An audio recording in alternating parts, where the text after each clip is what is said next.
ever seen. Like they could have ESPN. They could have been heroes by just not showing this.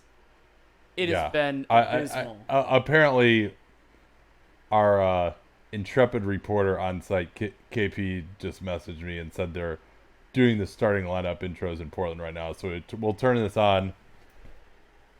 Oh, man. Well, instead of talking about what we're watching right here, let's talk about the game that's upcoming.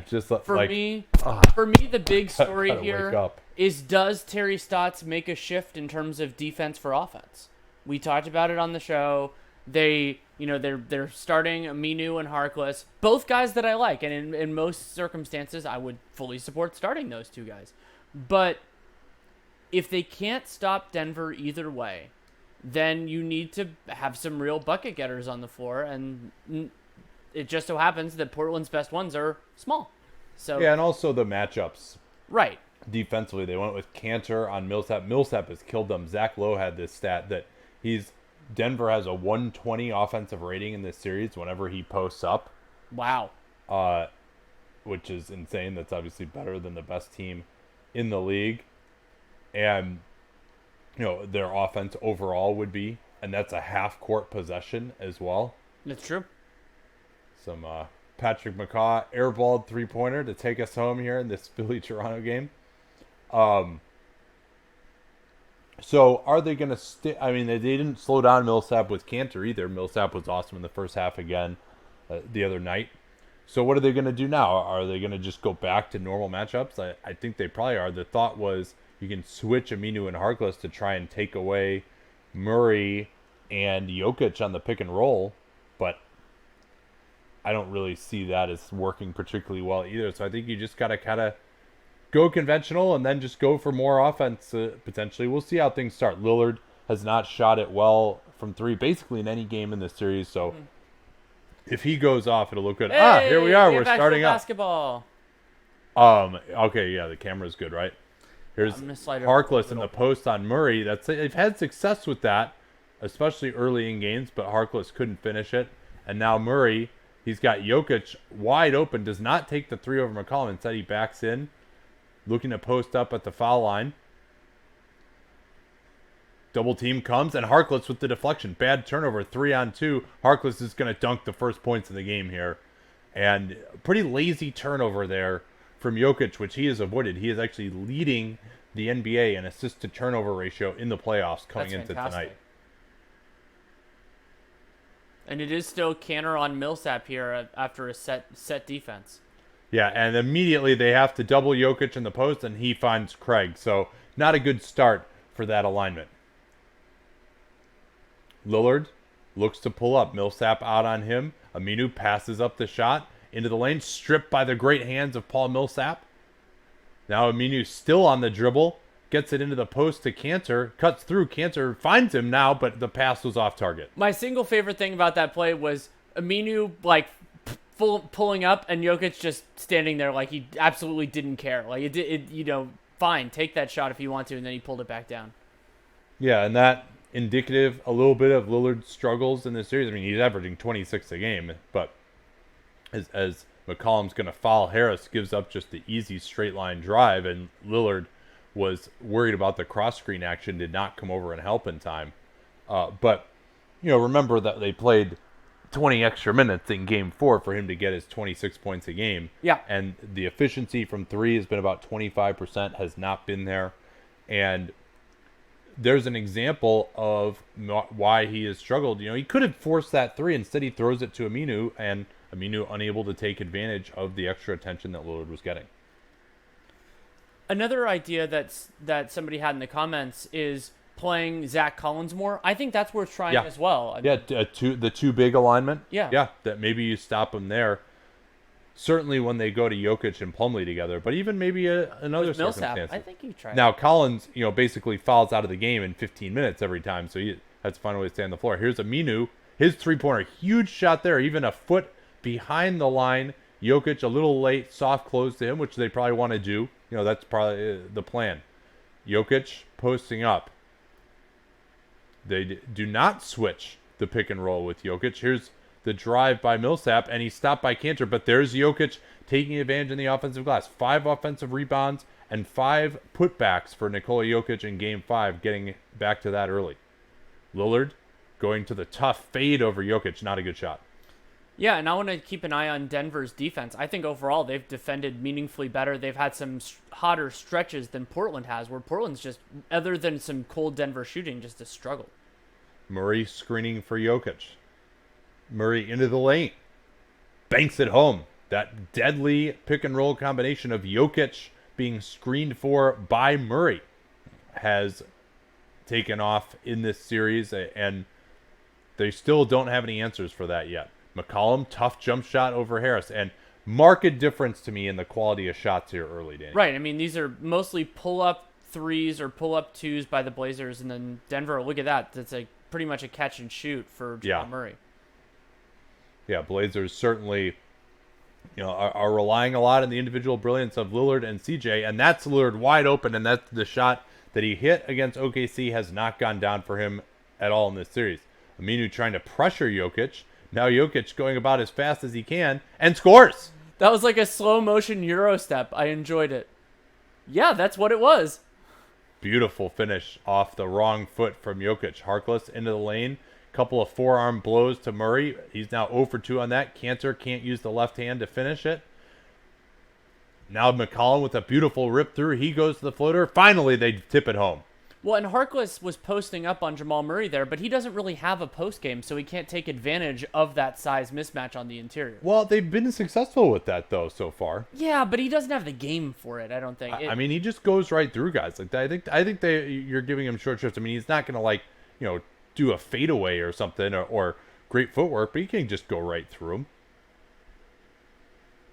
Here's McCollum at the foul line, pulls up, and Denver ceding the space to McCollum and Lillard for jump shots. They have not been able to make them pay so far. 3 of 12 from the field for Portland, though they've gotten more shots. McCollum with the double. Easy wide open 3. I mean, one pass away. Gary Harris able to hit that. And I still question this alignment, especially when you have to double team so early in the possession, because Jokic is just going to destroy Aminu. Here's a good trap against the sideline. Craig is ahead of the field. He's going to try and go in. No. Great job by CJ getting back, as well as Aminu. Here's Cantor into the lane on Millsap. The great hands. That's 2 deflections already on those strips for Millsap. Now Millsap sizing up Cantor. Hands off to Harris. Rescreen. Harris. No advantage gain there. Nice defense. Now a flare screen for Jokic, going back to goal against Aminu. This is going to be another wide open 3 for Murray. I mean, this strategy just sucks, Danny. It just sucks. You're conceding open shots because you're doubling the best passing big man in the league, maybe the best passing big man of all time, and the guys you're doubling off of are amazing catch and shoot guys. Yeah. And, I mean, they're not sending the double from the baseline because they're worried that Jokic is going to pick them apart close to the rim. Like, why did they feel like this was the right... I mean, is Cantor just, so destroyed with his shoulder that they feel like it's just too painful for him to defend in the post? I really just don't understand it. And it's not like Cantor has stopped Millsap either. Like, why they thought this worked after Game 5, I have no idea.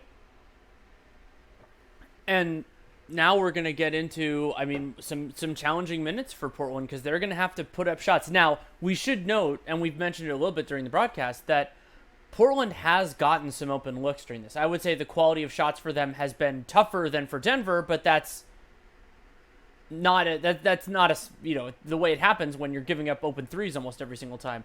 But if CJ and Dame hit some of those shots, they can get back into this. The problem is that's really their only way in because those are the best shots that they're getting by far. Yeah, 4 assists in 5 minutes now for Jokic. Oh, that's an interesting one. Basically, they phrased it in terms of the Mount Rushmore, but best hands on defense in the league right now. So they suggested Iguodala, Draymond, and Millsap. Those are 3 good choices. Yeah. Kawhi has to be in there. Yeah, Draymond to me not as much. He'll go for block shots a little bit more, whereas Millsap, Iguodala, those guys go for the strip more often. Marc Gasol would probably be the center on that team. He's got really good hands as a center. There's a lot of guys who are. Chris Paul is unbelievable. Yeah. I mean, for me, it's a different kind of hands, but Kawhi, I mean. Yeah. Because he had a really nice deflection in the game today. It wasn't as much about his hands; it was more his reaction on that pass to Embiid. Yeah. Yeah, but thank you for bringing up Chris Paul, because Chris Paul's hands are awesome. Yeah, I'm trying to think of who else. Josh Richardson is pretty good. Mm-hmm. But no, I think that's a pretty good list. But nominations in the comments are encouraged. In case we missed anyone. From Josh Steinkoff, if all of the remaining series went 7 games, which Game 7 would you most want to watch? Oh, it's got to be Warriors-Rockets, easily. Yeah, I think that's interesting. I'm excited about Raptors-Sixers Game 7 as well. Oh, sure. But I would say it's Warriors, then that, then... Well, and just I think that one's the closest to a 50-50 proposition. We'll see what happens in Game 6, obviously, but just the legacy aspects for Curry of already fails in 2016, and then he's got KD next to him after that, and now can he, as the main guy, bring them home against a really good opponent? And and the stakes for the Warriors too, KD's gonna be back middle of the next round. If they can hold on here, they can get KD back. They'll probably still be favorites against the Nuggets, and they'll have a very good shot in the NBA Finals to win the championship. So that Game 7 could well determine who the NBA champion would be. Although I would probably favor definitely Milwaukee and maybe Toronto over Houston, assuming no further injuries. Yeah, I was thinking about that earlier today. And Torrey Craig, not really picking up Damian Lillard to slow him down too much, but making him feel his presence. McCollum, wedge screen for Cantor. Now it's Lillard off the screen, rejects it. Perfect defense there from Murray. Stepping up, now Lillard gets the switch on Murray, and he sizes him up, goes to the fading 3. Yes! Damian Lillard with that step back to his right. He's probably got the best step back to his right of any player in the NBA, or best step back to his strong hand, which is actually a more difficult shot. Harris for Murray as they get into their ATO. Into the post. Cantor now guarding Jokic. Here's Murray. Attacks to the baseline, draws the foul on Harkless. So, I don't know whether it was just transition there or whether they have in fact gone back to Cantor on Jokic at this point. And right now, the Nuggets are 6 of 10 from the field, 2 of 4 from 3.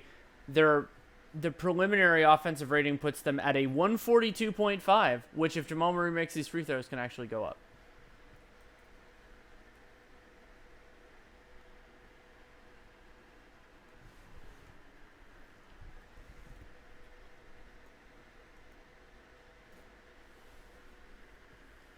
Murray, second free throw coming for the former number 7 overall pick in 2016. Offensive rating now a clean 150. That's good. Craig, again, just making Lillard work a little bit. I think Cantor should make more of an effort to set a big screen there, and then you just let Lillard go straight downhill against Jokic. Here's McCollum going right into Jokic. Good strength from McCollum to knock back CJ McCollum. Portland hanging in against this Denver onslaught early. It is, in fact, Cantor back on Jokic. Now they go to Millsap at Aminu. Aminu trying to defend him. Millsap goes to the fadeaway, and they get a stop. Yeah, just see. Cantor should just set this screen. Yeah, here it is. Right at half court. Give him the advantage. Lillard, and what are they going to call here? On the pass off, so it'll just be out of bounds here for Portland. Lillard thought he wasn't going to get the call, looked to pass off, and then ended up getting the call. The ref had a better angle than we did. It looked like there was more contact with Craig and the ball than Craig and Lillard, but again, angle wasn't great. Here they're trying to get Harkless into the post on Murray again. Cantor does not see him. Here's CJ getting Harris on his back, floats from the free throw line and scores. And considering how poorly they defended early, Portland only being down 4 is a very good sign for them. Murray, pick and roll, Jokic. Jokic into the lane. Floater, no, he gets it to Millsap, and Millsap will draw the foul on Aminu. And, I mean, well, I guess we are 8 minutes in, but, or 7 minutes in. That's the third foul on Portland, so they should be okay. But They call that a shooting foul? Yeah, I guess he was going up. Yeah, you got him in the air. I thought it was a pump fake, but I guess he would have gone up if it hadn't been fouled. So that was interesting for Millsap. Starting in the right dunker spot, he sneaks under the rim as the pass is made to Jokic to lose his man. Now, the downside of that is that you're not really heading towards the rim with your momentum for a strong finish, but Millsap isn't going to do that necessarily anyway. Here's McCollum off the Cantor screen. Side pick and roll. Millsap came over to help. They swing it to the far side again. Not there. Good rebound from Craig. Jokic ahead to Murray. Murray looking to get Millsap in the post against Aminu. Good pressure from Harkless. Now Millsap facing up. Spin move. Goes to the floater. Yes. And Millsap did his favorite of transition post up. He wasn't close enough to the rim and just basically fought Aminu for that position the whole possession. I mean, if Aminu's making him take that shot, you just have to live with it. Oh, absolutely. If you're Denver. Like, they're not stopping this team. Like, if you force him to that floater, if he hits over 50% on that, so be it. Wow, what a compete by Torrey Craig to block Lillard's fadeaway jump shot. And Jokic couldn't quite save it under the rim. 5 to shoot for Portland.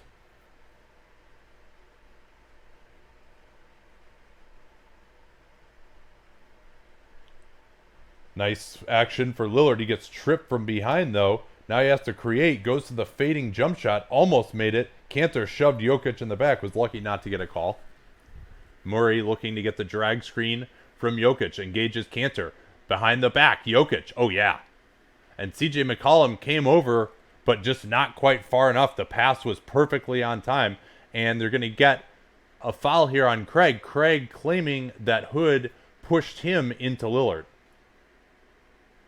And even though Denver only has 2 fouls in the game, both of them are on Torrey Craig, so we'll see how Mike Malone handles it. Yeah, he has had success going to Barton, who's been revitalized since Game 3 of this series. Denver, 10-point lead early here, and once again, I mean, Portland is not getting great shots. I mean, how many contested jumpers have we seen already from Lillard? CJ off the flare screen on the weak side. Aminu hands off to CJ. Aminu didn't roll quickly enough. No advantage gained. Now CJ into the lane. Oh, I thought he traveled there on the jump stop, but the lefty floater goes down. And now it's Hood on Jamal Murray. That was the possession when Murray got the pick and roll was Hood as well. Murray into the lane and another shooting foul in favor of the Nuggets. The Murray-Jokic pick and roll continuing to bedevil the Blazers. And no, I don't think he did travel there. I believe every single foul Portland has committed so far has been a shooting foul. Because this is their 14th foul, and these are the 7th and 8th free throws for Denver. I mean, Murray, has he even hit the rim on a free throw yet in this series? I mean, I don't think so. He iced Game 4 with 6 of 6 late.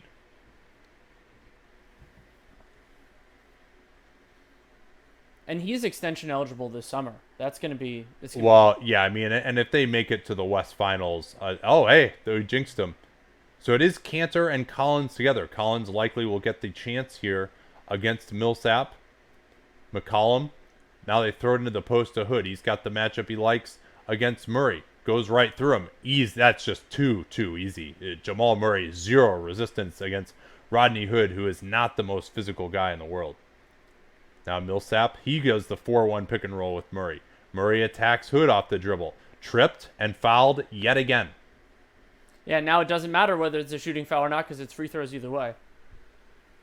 By the way, the ESPN play-by-play does list the number of fouls in the quarter. If you click on that play-by-play tab for future reference. Oh, that's good to know. It'll, I'm not sure if that's like the extension or not, but... Did this just like pause? No, we're going to. No, we're going to. All right, let's answer some questions. But before we get to questions, way to support this: Patreon.com/DuncanLaRue. We released a subscriber-only mailbag. I believe that was earlier this week. This week has felt like a lifetime. And great, we always get great questions, and we do early release podcasts. We'll probably be doing a lot more of those now that we're getting into off-season previews for teams because we often record those during the day, and salary cap sheets, rankings, all that fun stuff, and it's a great way to support this. We are not ad support at the moment, so you can do that. Also, you can check out Twitch Prime. If you have a Twitch account, you have Amazon Prime, you can connect those two using, I believe it's the settings tab on Twitch, and then you get one free subscription per month. It doesn't cost you anything if you're an Amazon Prime member, and that gets us a little something if you subscribe to us. We're going to see Dame for like 45 minutes tonight. It's an elimination game, so he's going to play a ton during the competitive portion of it because he has to. I mean, we've seen how this team struggles when their best players aren't on the floor because even though, like Rodney Hood has had some moments, they need those guys to create.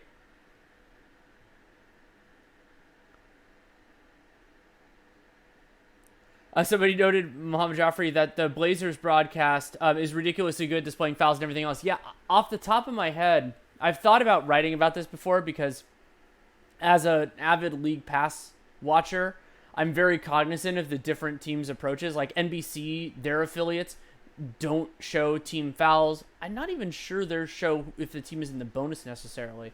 But yeah, the Blazers broadcast is very good. The Blazers broadcast is NBC affiliate, isn't it? I think they might have their own graphics. Yeah, they do. So they do. Yeah. Good for them. Why didn't Houston trap Curry after the KD injury? I think they should have done that a little bit more often. And, I mean, it is a little different when Draymond is setting the screen. If he's setting the screen, which he wasn't always, but if he is, then if you're giving him a 4-on-3, we've seen that attack going back to the 2015 finals. So maybe there was some of that. But also, I mean, before that stretch, Curry hadn't had a great game. So maybe they weren't thinking that was going to continue. But yeah, I would have tried it more.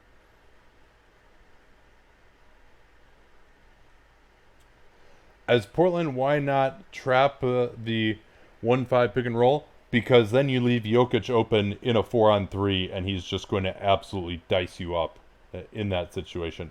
Yeah, I mean, you might do it every now and again to switch up, to be sure.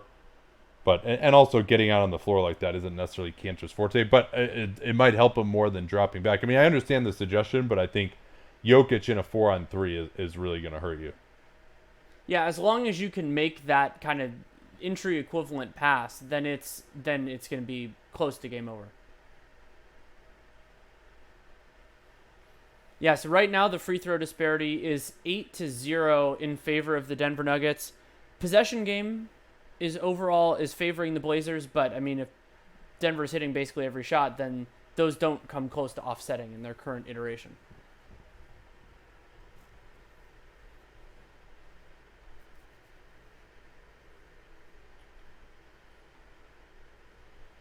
Pick for Game 7 in Toronto. I mean, they've won 3 of 4, 2 of them pretty handily. Or I'm sorry, 2 of 3 in Toronto, 2 of them pretty handily, and I think they're better. And the Game 7 history of 80% home team. Yeah, and the health. There's not like there's some huge health swing or something like that, which would. Yeah, certainly Embiid vulnerable to fatigue. All right, they hand off here. Here's Hood. Swings it to Collins. Quick release. No hesitation from Collins as we've got the two centers going against each other. Not a surprise, and these are not the wing heaviest teams in the world.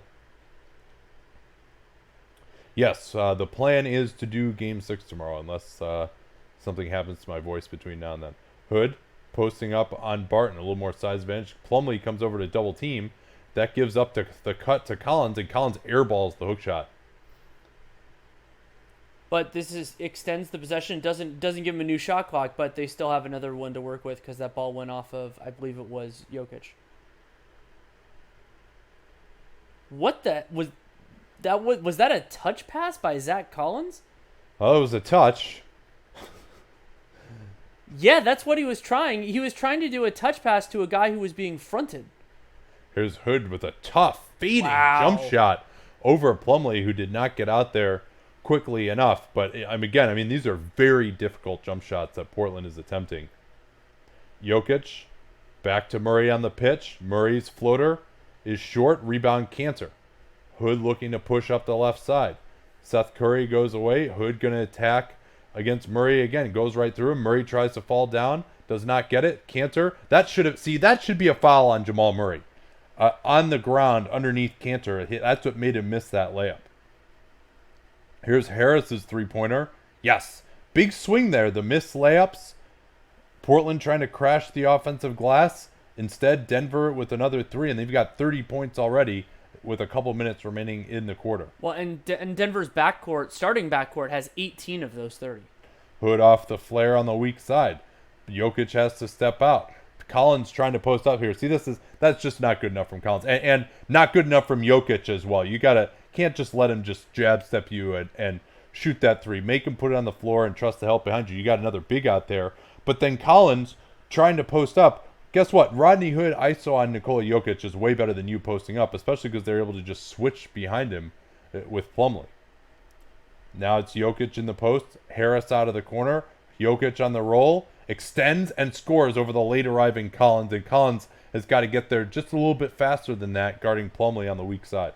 Well, yeah, and Kanter went over to kind of hedge on the handoff and never got back.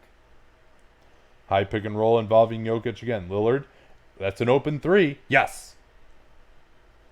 And setting the screen way higher on the floor is definitely what they need to do every time, I think. Yeah, and we've seen that in a few series this round, including Warriors-Rockets. Denver going to try and get the 2-for-1. 33 on the clock. Here's Murray. Another floater. Does not go down. Jokic can't get the rebound. Portland can push it here, but about a 5-second differential. They will not do so.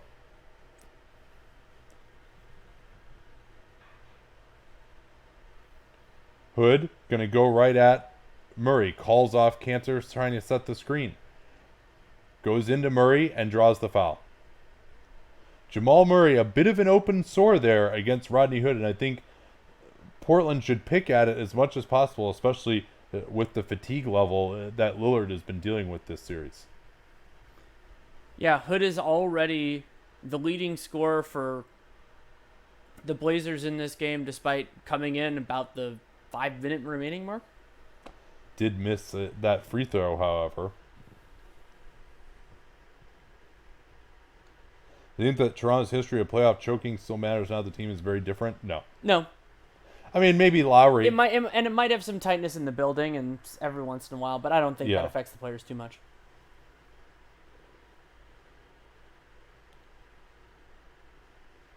Rodney Hood drafted with the... I don't know. I think it was the 21st pick in 2014. Maybe was it 2013? Yeah, it was 2013. I apologize. Here's Jokic on the pick and pop. Gets wide open and hits with 0.5 remaining.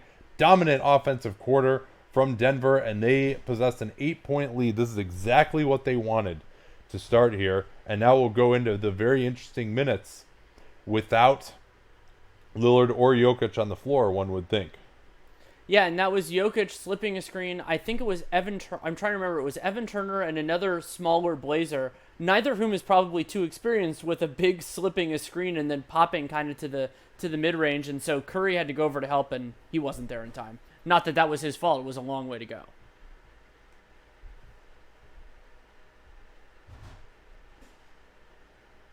We can catch up on some of the stats here through 148 offensive rating for Denver, 34 points on 23 possessions. Remember, this is a slow series. Blazers staying in it on the strength of some offensive rebounding, 36% offensive rebounding, 113 offensive rating. You know, that's totally fine for the Blazers, right? I mean, and they're 4 of 8 from downtown. That's really good. The two-pointers have not been there, only 37%, a lot of long two-point jumpers. I'm guessing will show up on the shot charts, but as the story has been this entire series, other than the 2 games that Denver lost, Portland just no answers defensively whatsoever.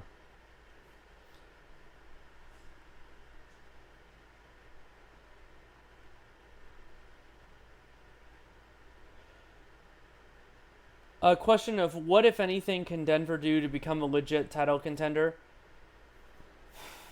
Well, the Warriors breaking up would be number one. I think they need to have a more reliable, more versatile defense, and that's really hard with their personnel. Yeah. You know, I think they could get to a championship level offense. And absolutely. Maybe it's Jokic getting a little bit better. Maybe they could just be so good offensively that someday they could beat a Houston in a playoff series. But yeah, I mean, it's if Kawhi comes to the West, KD, I mean, they just have no answers for those type of guys. And Jokic, I think that he's done better than I expected in this series. I will give him credit for that defensively. But, again, this is a Blazers team that can't really run spread pick and roll because there's no spread available.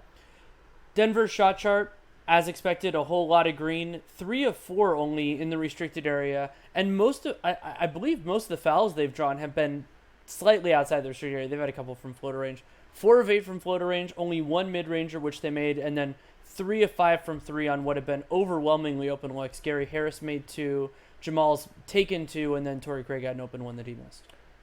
The big stat for the Blazers, 2 of 9 on 2s away from the rim, 5 of 10 at the rim for them. Yeah, and Portland has attempted and made more 3s than Denver, but, I mean, the difference from 2 right now, Denver on 2s shooting 62%, Portland shooting 37%. Another big issue is the foul line, where Denver was 9 of 10 in the first. And so only, 3 of 4 at the rim for the Nuggets? But a lot of fouls on drives as well make that number look a little bit better. Right, and Portland got to the line late with Rodney Hood, but he missed both of them, so they still haven't made a free throw.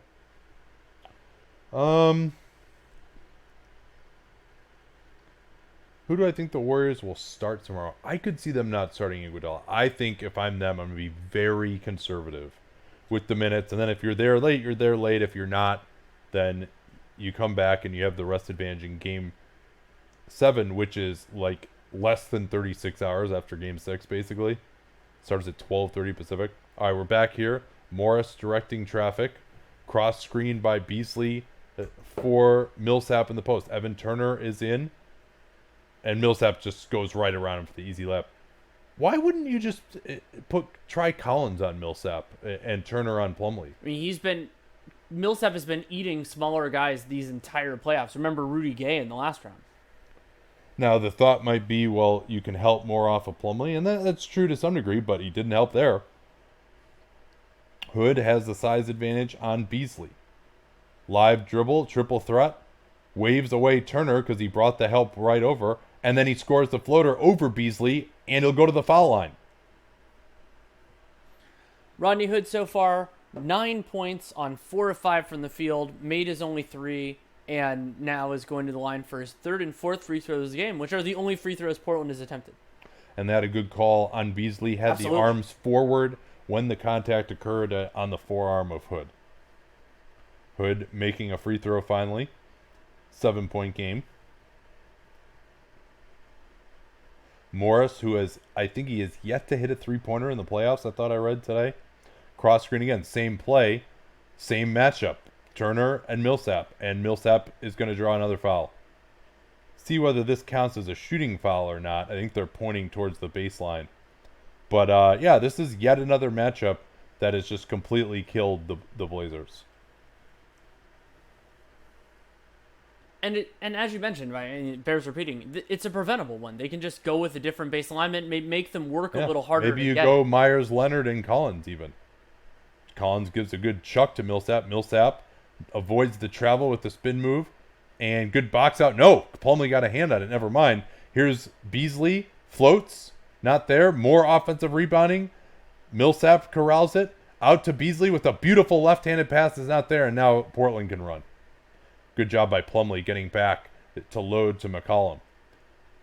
Now he's out on the floor. McCollum gets past him into the lane through two guys. Dumps it off. Collins with the N1. Couple of N1s for the Blazers here as they're striving to get back into contact. And a nice bit of perseverance there from CJ. I mean, he saw a double for a portion of that possession. Kind of had 3 different Denver defenders around him, but still got the ball. Created enough of a seam for Collins to get up the finish and finish it cleanly other than getting hit on the arm.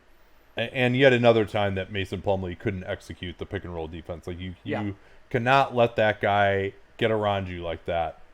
The idea is you're there, your man is able to pick him up again, and then you retreat. If you let him get around you without the on-ball guy getting there, then you've just basically created a 5-on-3. Here's Barton in the lane. Misses. Oh, he got his own rebound as the Blazers failed to react. Barton knew exactly where the miss was going that time. Yeah, and as soon as he hit the ground, he started moving to a specific spot and got it. Yeah, and Collins, I mean, he made the right decision to go box out the big man, but McCollum couldn't get in front of Barton. McCollum off a screen gets a very good look. Yes. And now it's down to 3. Yeah, Will Barton was obliterated by that screen from Collins. Morris getting Seth Curry on the switch, drives, fouled by Turner, no call. I thought Turner clipped him from behind. Now Curry running, he's got Millsap. They'll switch this. Curry missed Turner rolling to the rim. Now he gets it to Turner. Here's Collins, and he scores on Plumlee. They wanted to travel, did not get it. And with Nikola Jokic out of the game, Denver getting destroyed again. 11-4 for Portland during these 2.5 minutes. Great block there from Collins, too, by the way, on that penetration from Morris, who has really struggled with the athleticism and intensity of the playoffs.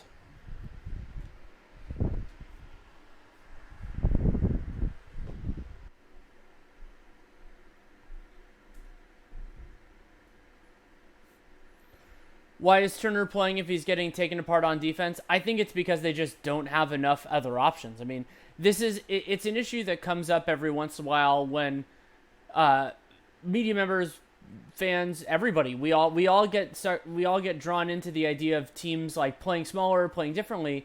But if you don't have enough guys, then you can't really make it work. And one of these examples is, yes, I agree that Philadelphia should be considering and playing either Mike Scott or Ben Simmons at center when Joel Embiid's off the floor.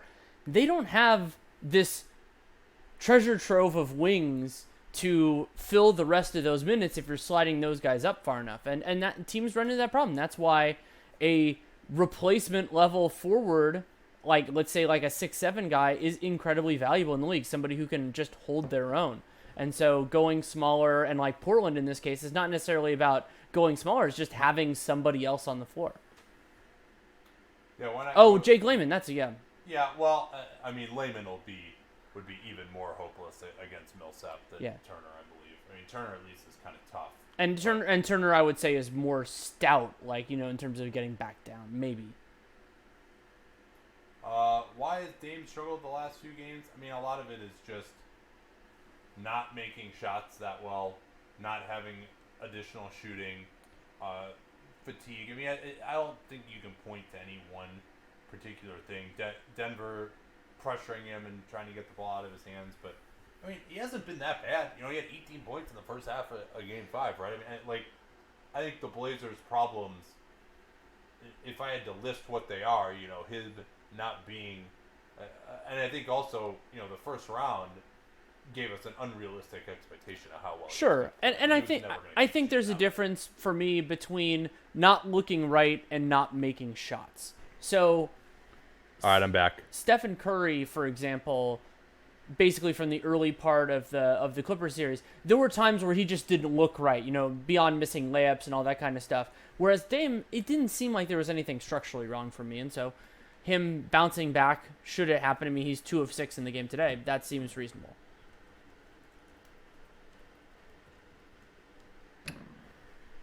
Why is my mic always off? Because I don't want you to hear me peeing. And then I forget to turn it on because I'm reacting to what Danny is saying and I forgot. So perhaps a system should be devised that I do a better job with that. Oh, they're not showing fourth quarter highlights of this game? Oh my God. Just don't even remind me. We're let's just never speak of it again, except on the podcast when we complain about it again. All right, we'll see if Jokic comes back here now. I mean, for me, Denver, being in the superior position, I think you got to just ride it out and not overextend Jokic tonight. Maybe if you're close, you do it in the second half. But Murray is back to help the offense a little bit. And, yeah, no Jokic quite yet. Murray looking for Plumlee. Now it's going to be Millsap posting up. Good defense by Turner as good help came over from Collins. Now Millsap again stepping back on Turner. Not there. Good defense. And really with the Plumlee out there, Collins is able to camp out in the lane. McCollum crossing over on Beasley. Beasley lucky to avoid a foul. Pretty good defense, though. Rebound Turner. No, it's tipped away. Murray. Nice job of Portland getting back there.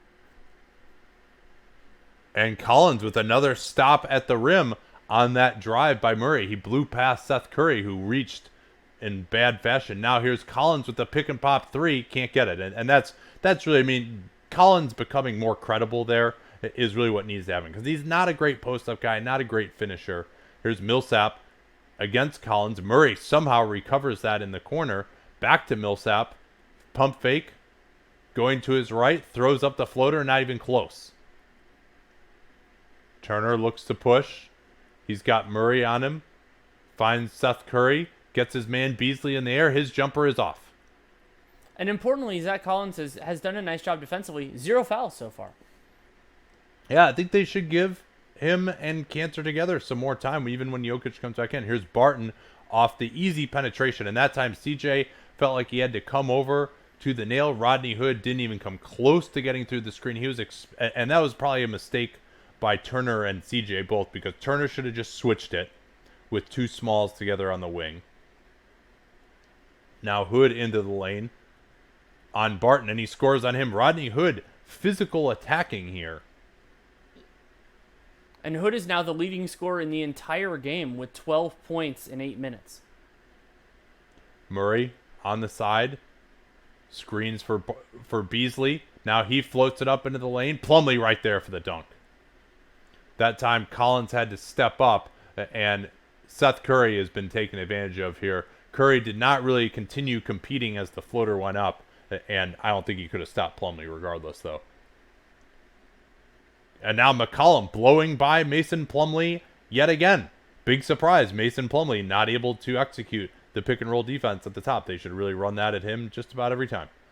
Barton, tough fade over Hood. Not a shot you'll usually see. And this is turning into a pretty damn significant rest for Nikola Jokic.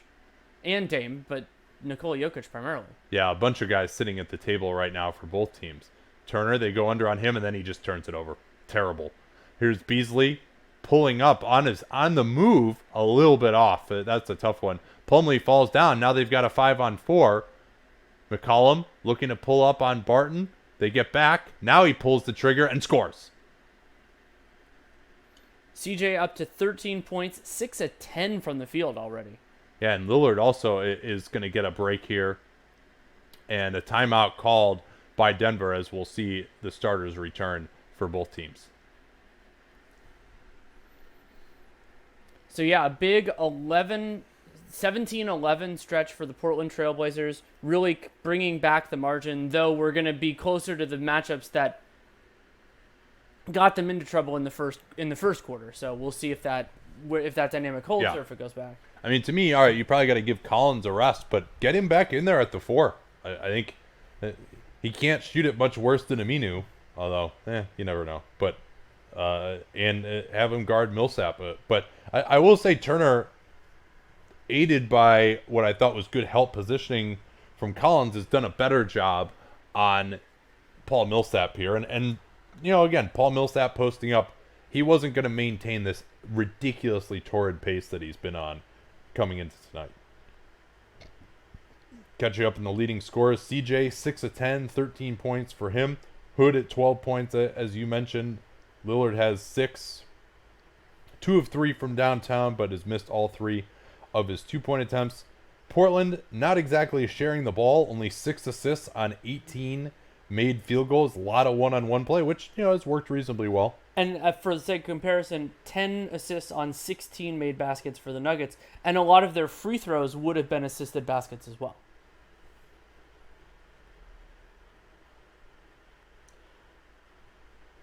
Do you see the Bucks switching against the Raps? I think we could see some of that. I think we'll see more of a mix in that series than we did against Boston.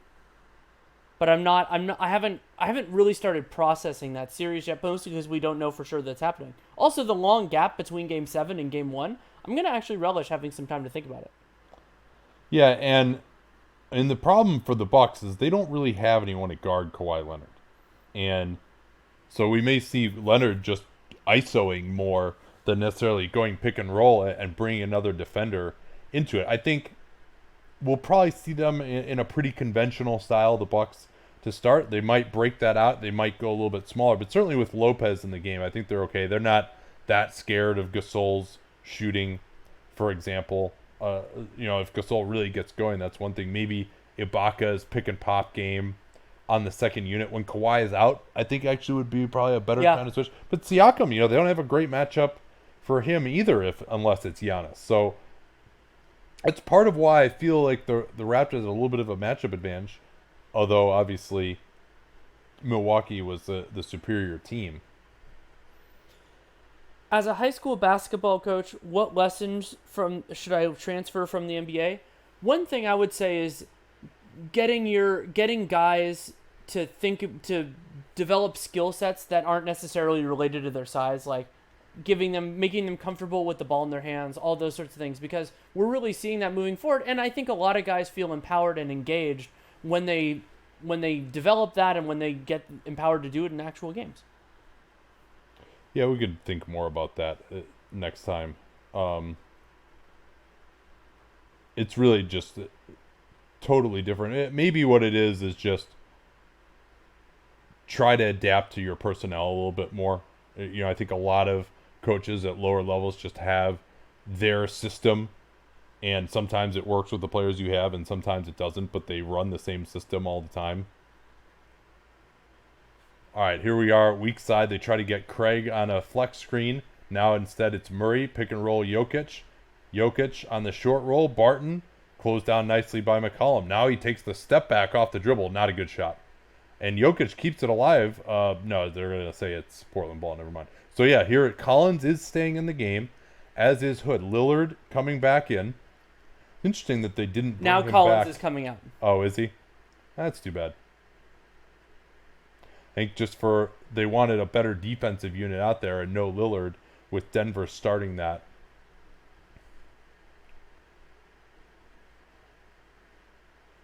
Harris guarding the flare screen well. Here's Lillard attacking Jokic. Jokic forces a miss.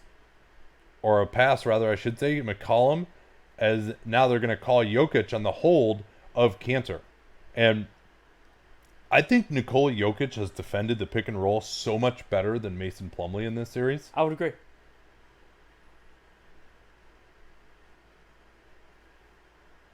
So no free throws on that loose ball foul. Hood. Barton, a little bit more size on him than Murray can provide. Barton fighting hard. Hood backing down, help coming from the top. Spin move, floater, not even close. But the reason was he was fouled. Yeah, I think we might not have had the right angle for this. But it does look like there was some body contact. Yeah, they're showing Cantor's stats, how he's struggled the last couple of games here.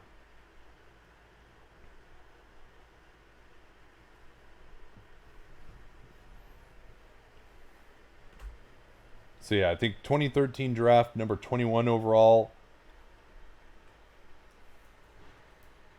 As memory, no, wait a minute. No, that's wrong. No, it was 2014 draft for Hood. Well, so this is his fifth season. And I think it was the 23rd overall pick. You were right. You were right on 23 and 2014. Yeah, that's right. I was confused that with that trade Utah made the previous year, which is Trey Burke for Shabazz Muhammad and Gorgie Jang. Here's Jokic, pick and pop, and it drops again. Man, Jokic, he has so many of his shots that bounce around the rim and drop. He's got a wonderful touch. 12, 5, and 4 for Jokic with only 1 turnover and 0 missed shots. So this now is Craig at the 4 rather than Millsap. Lillard going one-on-one and scores against Torrey Craig. And I think when he's gone one-on-one against Craig in this series, good things have happened. And Portland's first lead either in the whole game or in a long-ass time. Murray out to Jokic. He's got the size advantage on Hood. Now Murray wants it against Curry. Jokic backing down on Hood. They're going to have to send help here with 5 on the clock. Out to Barton. He attacks. They got nothing here. Jokic just has to throw it up, not even close. And Hood backtracks nicely for the rebound. Like the no call there on the interplay with Barton. and Millsap's back at the table. So is Lillard, Collins. Shot fake, off the pick and roll, snakes it, and this time he gets past Jokic easily. Dame Lillard has definitely worked on that snake. He almost uses his own man setting the screen like a lamppost to attack even when they've got the big up on the floor. Kanter knocks it away with that bad left shoulder. Now Murray engaging Kanter. Floater off the glass is off. Jokic corrals the rebound as Portland couldn't get it. Here's a three from Barton. That's off. Murray on the offensive glass. Still can't get it for Portland. Harris, he's got Murray in the corner. Gets it to Jokic. Jokic into the lane. More offensive rebounds. And finally, Portland corrals it. McCollum. That looked like game 2 right there. McCollum almost lost it. And now they're going to get another foul on Will Barton holding and that's free throws. Yeah, the reach-in from foul. Barton caused CJ to lose it. And Barton, 7 points, 3 of 6 from the field, but negative 13. And I don't think, not near most, all of that is his fault, but I trust going a little bit more defense heavy. And when they have their other better players on the floor, you don't really want Will Barton running any offense. He can take open shots, sure, but they have other guys who can do that. I think Murray's been settling a little bit too much for the floater. Agreed. When he's going downhill against Kanter. I think he should attack Kanter, who is not a great rim protector, and try and finish over him or draw the foul. Murray did get to the foul line a lot in the first quarter. Generally not a guy who draws a lot of contact. McCollum, couple of free throws as Portland now bringing a 5-point lead to bear. Kanter trying to make the catch tough on Jokic. Handoff, it's Craig as Barton is on the bench. Murray, nice help there from Dame, but then Murray hits the three. Lillard came over off of Craig with the stunt. Stotts is going to get a timeout here, and then Lillard went away. Hood just is so bad at getting over screens, he never got back in the picture. And it was a miscommunication between Hood and Kanter that time, as Hood was staying with the screener, Jokic.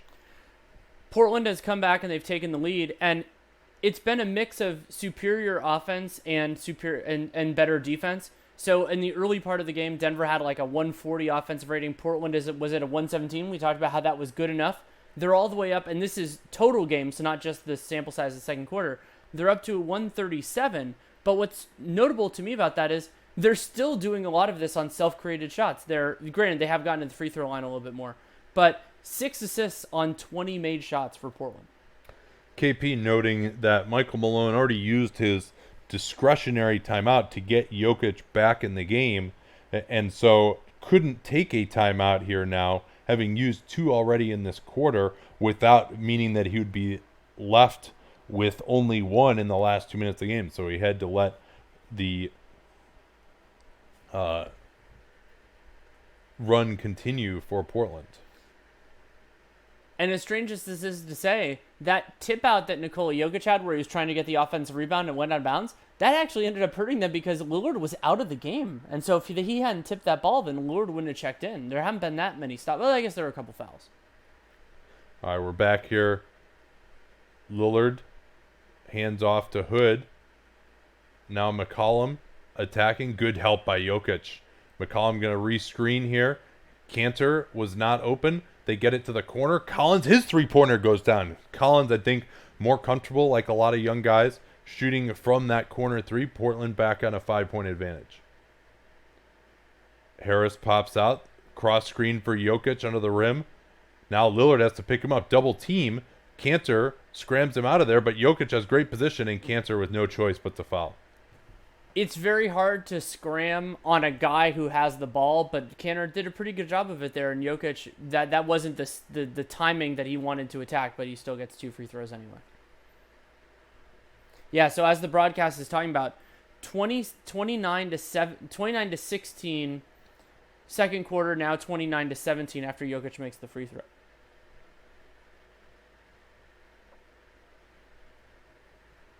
Jokic, 13 points, 4 assists, 6 of 8 from the field. Couple of free throws. key stretch now to see if Portland can build an advantage going into halftime. Collins looking for CJ on the back door, not there. Missed Dame as well. Now it's Hood, double teamed. Collins up top into the lane, stopped nicely by Millsap. Tough jump shot by Collins. Not a good possession for Portland, but they get their own offensive rebound. Both teams having trouble on their defensive glass. That's been a theme throughout the series. Yeah, Kanter put enough heat on Jokic and was kind of had his hand in the mix, and so Jokic couldn't corral it, and that's an extra 14 seconds for Portland. McCollum off the screen. Murray does well to get out there, but McCollum sizing him up in an ISO, creating space. Nice floater, not there. Kanter can't keep it alive, and now Millsap controls. Harris, and this is going to be Collins called for a ticky-tack foul, and Jokic toes the free throw line. Collins tried to just forearm him as he went to post up. And no, they're not shooting free throws. That was a little bit optimistic by Jokic. When he's not on the floor to start the quarter, they might not be in the bonus. Deflected out of bounds. And Mike Malone will have to run another sideline out of bounds play here from way in the backcourt. 14 on the clock, however. It is pretty amazing that Isaiah Thomas has only played in 25 playoff games. Here's Murray. Jokic is open up top. Kanter closes him down. Goes to the Euro step. Now it's Craig on the weak side. His three is in and out. Torrey Craig, the magic has worn off a little bit from three-point range from what we saw in the San Antonio series. Lillard off the Collins screen, engaging with Jokic, but the help comes from Millsap. Now it's Kanter trying to take advantage of the post across the lane. Hooks himself and scores. Yeah, and Portland now, they're up to 7 of 14 from three, so they're actually out shooting Denver from the perimeter after that hot start. Step up screen to get Dame onto Murray. Behind the back, Jokic. He'll load up the three. Not there. Rebound Collins. The two bigs helping Portland on the defensive glass. High screen here for Lillard. Tries to get around Jokic. Good D again by Jokic. No advantage gained. Now Lillard will take the three off the handoff. Not there, though.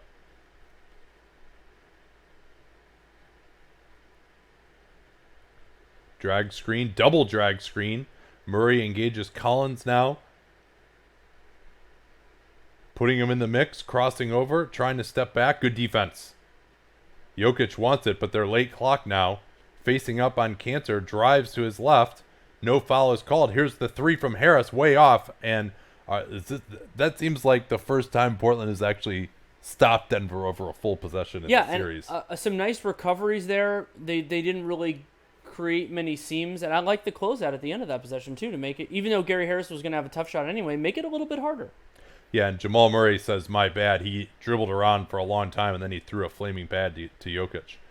Here's the three from Dame. Not there. He tried to get the 2-for-1, and Kanter drawing another loose ball foul. Second of the quarter that he has drawn on Nikola Jokic, who reached around and grabbed the Turkish big man. And it looks like that's only Jokic's second foul, but that's 2 free throws for Portland. Portland, despite not taking any free throws in this entire game before those 2 Hood misses at the end of the first, they're now getting close. They're going to be at 10, and Denver's at 12 overall in the game. It doesn't help if you don't make them. Fair point. So this is interesting. They're going with Seth Curry here. Are they going to take out Lillard? Is that the idea? Why wouldn't... And interesting also, we haven't seen any Harkless and any Aminu here in the second quarter. Yeah, it's true. I hadn't even really thought about that. Why wouldn't you go back to those guys? I guess Hood is out. Is he on 2 fouls or something? Yes. But, why not go with a better defensive player? Curry is guarding Harris. Post up Jokic, attacks early on Kanter, bludgeons him, and goes to yet another sweeping hook shot with the left. Nikola Jokic, the touch is just masterful. Well, now they'll get a chance to use Curry's offense. He sets the screen for Lillard. Lillard going to run the time down. Attacks to his left. Beautiful behind the back, but lost it. And now Harris will take the full court shot and miss. 4-point Portland lead, and they had a chance to make it more. Missed free throws, and then that Jokic score at the end of the half. But still an absolutely massive second quarter for Portland. Remember, they were down 8 points going into this. Now, after a 32-20 second quarter. They are up 4 at halftime. Big performances overall from CJ. CJ, a lot of self-created shots in that early second quarter. He's up to 15 points, 6 of 12 from the field, most of that from 2. He's 5 of 9 on 2-pointers, 1 of 3 from 3. And Rodney Hood, big at the end of the first quarter and at the beginning of the second, 14 points, 5 of 6 from the field, and plus 14 in a game his team leads by 4. Also key, Enes Kanter had 4 actual offensive rebounds, but also it really should be 6 because he forced 2 team rebounds with loose ball fouls. So he's been really active on the offensive glass for the first time in a couple of games. And Jokic continuing to dominate, 16 points, extremely efficient. But Murray, after a nice start, struggled there in the second quarter, still with 13 points. But it's taken him 12 shooting possessions to do it. Well, and I think he was settling too much in that later portion. In the early, remember, he got some easy shots, building that 13 points off of when they were doubling Nikola Jokic. His self-created stuff or even driving hasn't been nearly as effective. And we should also mention Mason Plumlee. I mean, his defense was a major problem in the beginning part of that second quarter. Denver was outscored by 9 points in his 9 minutes, and it was even worse during the non-Jokic Plumlee minutes, if memory serves. Yeah, I mean, Denver gave up 32 points on 21 possessions in that quarter, so that's basically a 150 offensive rating themselves, and Dame Lillard didn't play for half of the quarter. Right. Now, of course, neither did Nikola Jokic. Portland shot chart for the overall game. 10 of 17 from the restricted area. It's a lot of shots, and you wish you made a couple more, but they've gotten some offensive rebounds. 3 of 7 floater range, 2 of 7 from mid-range, so that means a combined 5 of 14 on 2-point jumpers or jumper adjacents, and then 7 of 16 on threes. They were actually 7 of 14, and they missed their last 2.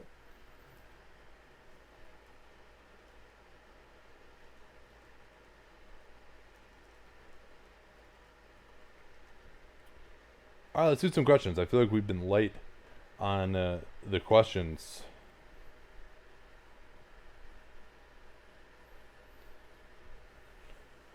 Boston, Washington, Game 7, 2017 was one of the best Twitter NBA shows. Yeah, thanks for saying that. I'm glad you've been around for that long. And I, too, miss that Isaiah Thomas. That was really his last big moment, frankly.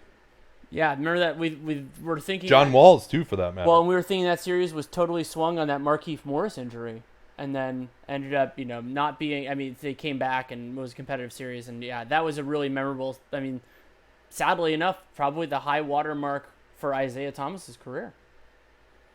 Well, that and that overall season, of course. Yeah, Ben, if you get a chance and you can show some good clips of Jokic moving his feet versus bad clips of Plumlee. At some point, I think that would be an excellent tweet. Although I realize that might be kind of hard to put together. Is there a more inexplicable playoff performance than Harden's Game 6 in 2017 against the Spurs? Well, it wasn't only him. I think a lot of it was just the entire team. I mean, San Antonio played out of their mind in that game too. I mean, that second quarter with like John Simmons going off and like it was pretty ridiculous. And if the game had been closer, he might have eventually come around. But no, it was pretty inexplicable. I mean, the LeBron Game 4 in 2011, Game 5 in 2010 against the Celtics. Didn't Kobe have a meltdown game? Well, he had the 6 of 24, but it wasn't. I mean, I think the inexplicable part of it is like he didn't even try and shoot it all. Like he looked just so oddly disengaged, I guess.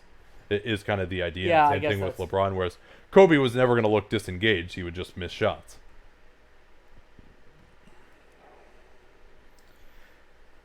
We've had a few related questions on this. Somebody asked if the Warriors close it out tomorrow. Somebody said, are the Rockets favorites? I would have the Rockets as slight favorites to win the series right now. I do think the Warriors can win either game, but I wouldn't expect it. The Rockets are a really good team, and the Warriors they can be good in these lineups, but they don't have a ton of depth, and they're much easier to defend unless they fundamentally change unless we see like a full 15-16 revamp, and I don't think they have the personnel to pull that off. Oh, question is that my Twitter feed It is a list that our director of basketball research, Ben Dull, follow him at Ben_Dull, compiled. It's got like 8 people or so on it, but just for this series. So it'll probably get deleted after this series is over. Yeah. But I do have lists for, I think, every team in there now. I also have that NBA Newsbreakers list, which is great to follow during big news times like the trade deadline or free agency. Well, especially because it has no fakes, it has no bots, and so unless those people get drawn in by a fake or a bot, you're pretty Mark clear. Spears is the only one who's ever fallen for it. But and then I also have my essential basketball list, which is the list of guys that I and women, actually I should say, Ramona is on there among a couple others, that I follow, and I just try to read every article by everyone on that. So that's basically like my number one source for news to just keep up on the league. So if you want to read essentially what I'm reading, that's you can do that with the essential basketball list. What do you guys think of smaller point guards having a down round 2 compared to normal? I mean, I don't think too much of it necessarily. I mean, Kyrie's series feels like an aberration to me. I mean, it's just so bad. And Steph's looked out of sorts. I'm not ready to say that there's something like structurally wrong or small guys. I think, it's a make or miss league. I think those guys have missed more than they've made overall in these rounds. That's a good question we might need to think about a little bit more, but we can try. What players have earned or lost themselves the most money in these playoffs? Oh God. I'm pulling up a list of playoff teams. I mean, D'Angelo Russell, I don't think he hurt himself, but he definitely could have helped himself and didn't. Kyrie's going to get paid regardless. How are we feeling about Millsap? Because Millsap, I think it's more likely they pick up his option, so that might make him money, might not. Yeah. We haven't really seen off the top of my... Oh, George Hill? That's a great one, Danny. That's a really good... I mean, he's looked absolutely insane so far. Now, hopefully you would think that a team wouldn't overreact to only a playoff performance. We've seen certainly some bad contracts given out in the past due to that. There's actually we didn't pick players, we picked teams, but I did a segment of Real Jam Radio with Dan Feldman that just came out of we picked teams that we think might make mistakes this offseason, and that was actually a fun exercise that you and I haven't done yet. Aminu would be one who maybe this series he's been pretty ineffective. I wonder how front offices are feeling about Bojan Bogdanovic. I mean, I don't think he really cost himself too much, and I thought he made himself money during the second half of the season. So I wonder how that happened, how that works out. It's interesting that considering they have so many free agents that the Clippers didn't really do that because the players who played the best for them are all under contract for next year. Catching up here a little bit. See if there's anything on Twitter. Doc Rivers made himself some money eventually. Oh, Pat Connaughton, he might have made himself, but he has a non-guarantee for next year, so I assume that'll be picked up. Yeah. But he could have made himself money for eventually. Portland sure could use him right now, huh? Yeah. I was writing about Portland, in the anticipation that they might lose this game. I was working on their offseason preview, and one of the things I talked about was how Neil O'Shea has really bet on his ability to find new bench players. Ed Davis, Shabazz Muhammad. Shabazz. But they could have got him at $200,000 more than the minimum. Like there's no reason that we better go cheaper with this guy, right? And they guaranteed Jake Layman. Well, and they paid the tax anyway, so it would have cost them extra money, but it wasn't like that made the difference between paying and not paying the luxury tax. Yeah, that was when I really didn't understand. Oh, Rodney Hood, yeah, maybe. I wonder. So, I've talked a couple of times at the center position this summer, this summer, where players like Enes Kanter, another guy who might have made himself some money this year, that the challenge for those players is convincing teams that you're more than like a normal backup, because a normal backup center, a normal backup wing, I don't think there's that much money for those players this summer. That could be a really big problem for I'm thinking of Terrence Ross as an example here. Now, maybe Orlando pays him, But especially at the center spot, that's a problem. So with Rodney Hood, what he has to do is, I mean, the ideal is convince a team that he can start. And I don't feel that that's the case. It would be very hard for him to do that. Maybe it's possible. Outside of that, then, okay, can you convince a front office that you are, and ideally two front offices so you can get a little bit more bidding, that you are one of those rare bench players that's, even though you're not supposed to start, that's worth $8 to $11 million a year. And that's a really hard sales pitch for damn near anybody. Can't we reduce OT to 4 or 3 minutes, especially double OT? That'd be great. Yeah, I think 4 is the number that I would prefer. I think 3 is a little bit too prone to variance. I wouldn't fight it too hard. But the other fix that needs to happen, unrelated to the timing, is just giving guys more fouls if games go to overtime. It's totally crazy that if somebody... Especially double overtime. I mean, I think there's an argument then in single overtime. Because, if you think about it, right, you're supposed to get 6 fouls for 48 minutes, so 1 foul every 8 minutes of game time, so you're not playing another 8 minutes until you go into double overtime. Mm-hmm. But, I mean, overall, yeah, why not?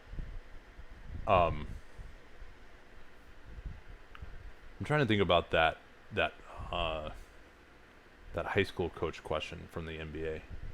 I mean, obviously the value of spacing is another one too.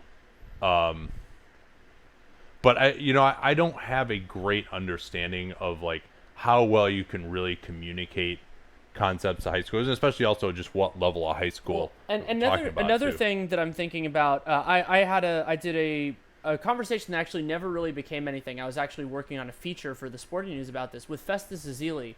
We did like a 30-minute sit down, and I asked him about the biggest adjustments from college to the pros, and what he talked about was, as a big man, the importance of verbal communication. And so I don't know how much of that you can impart at the high school level, but like getting your defense talking, making sure that guys know where each other are. Yeah. Like that's if you can get your players to get into that, then you have a huge leg up on pretty much everybody you're going to face. I don't think Tobias Harris lost any money during these playoffs, at least not so far. I mean, I think he's been like that. I don't think D'Angelo Russell probably did, unless somebody. Well, what could happen is if Kyrie signs in Brooklyn and they just move on from him, then what is his market? I think his best market is in Brooklyn. I agree. So this will be interesting in the second half now as we're kind of lock in on this again. Both Dame and Jokic sat for 6 minutes. Stotts has been very aggressive with the minutes for Dame in the second half. Jokic, I mean, I think a lot of it will depend just on how close it is, maybe. I mean, to me, though, I would still be a little bit more conservative with the minutes. Try to get him 3 minutes, 4 minutes of rest or so. And if you're there at the end, you're there at the end. And not say, all right, we're getting killed. We got to take him and put him back in here. In some ways, I would say if you're up, I would almost try to play him more because it becomes more realistic that you could close it out. If it's like tied or something, then I say you play it more conservatively.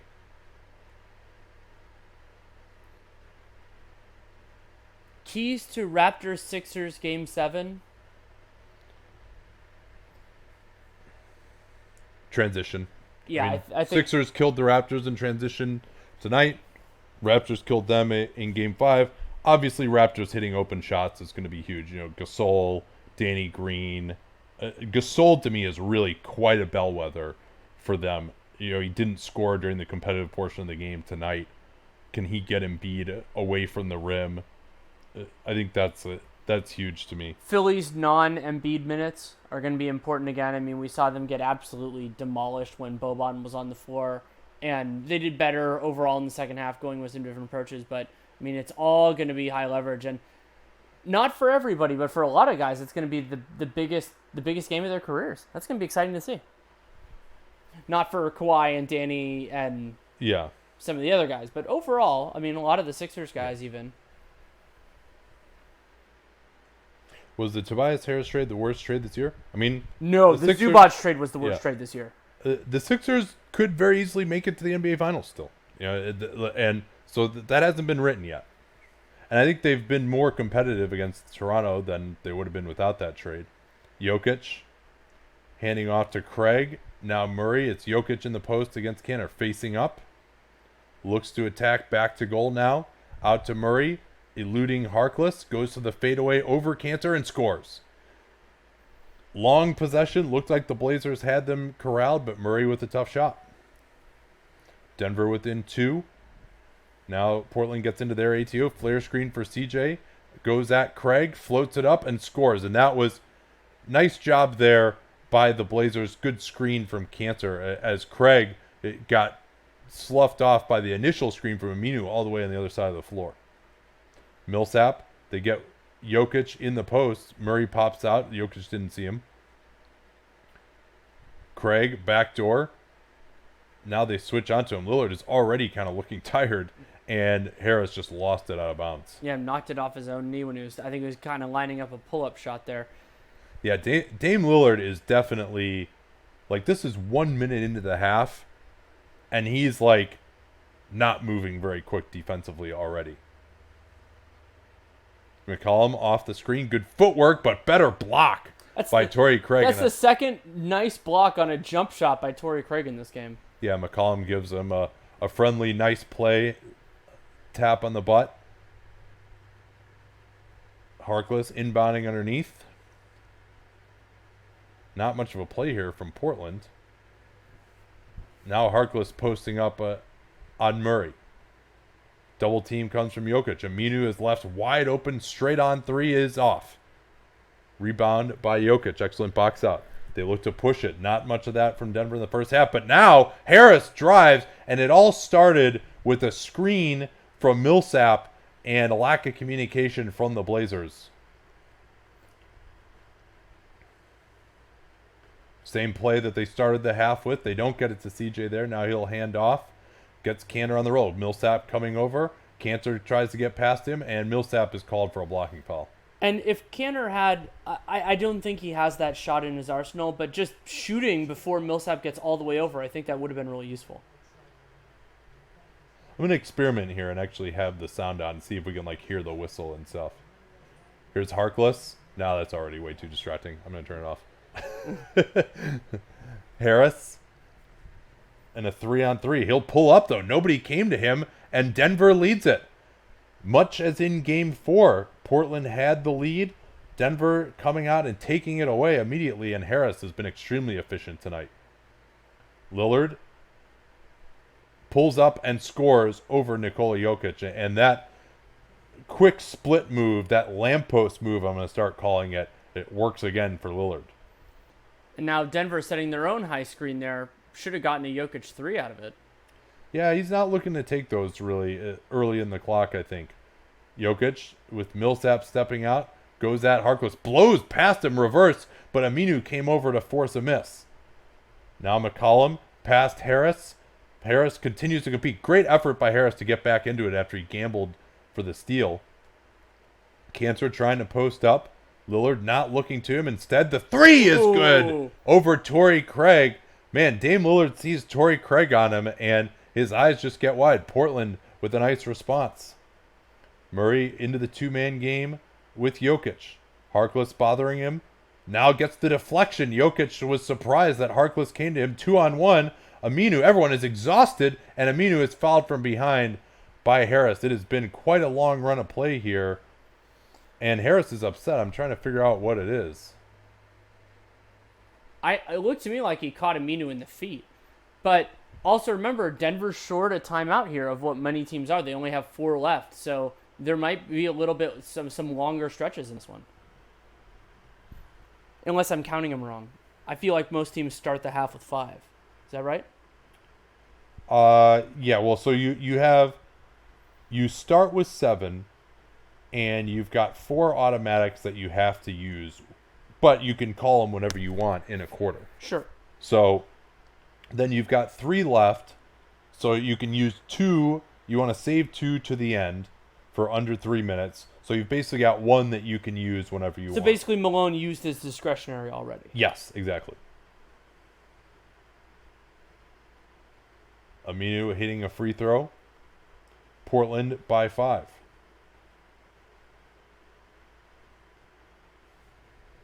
Jokic, weak side now. It's Millsap, gets Harris off the screen. Looks to attack on Cantor. They swing it. Good defense. Aminu cuts off Millsap. Craig has to fire from way out. Oh, man, nothing going on that possession. And Torrey Craig hits the 3 nonetheless. Double high screen for Dame. Gets an open 3. Could have just taken that. Jokic was not there to block it, but Dame thought he was. Now it's the post up for Jokic. They double team him, and he's going to draw the foul on Aminu. That's not very good defense where if you're double teaming him to give up a foul like that.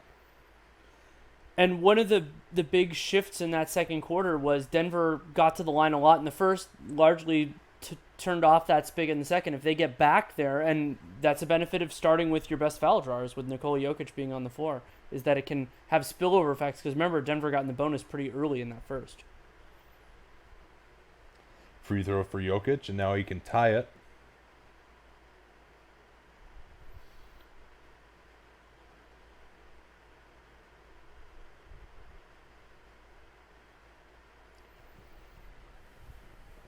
Lillard gets it to Cantor at the elbow. Jokic tips it away. Cantor couldn't really use his other hand to hold him off. Now McCollum cut down nicely, but he gets Aminu. Another wide open 3 for Al-Farouq Aminu is down, and he's now 2 of 3 from downtown. 2 of 5 from the field overall for Aminu. Cantor out pressuring on Jokic. Now it's Harris. Goes at Cantor. Cantor with good verticality forces the turnover. Lillard. Now he goes to the step back. Not there, though, on Craig. Lillard looks exhausted to me. Doesn't yeah, look tired to you? I agree. And he's the way it's more I'm seeing it on defense than on offense. But oh, for sure. Here's Murray. Goes to an impossible fade, but he's got shoved by Harkless. I think they're going to call that a foul on the floor. But still gets Denver closer to the bonus.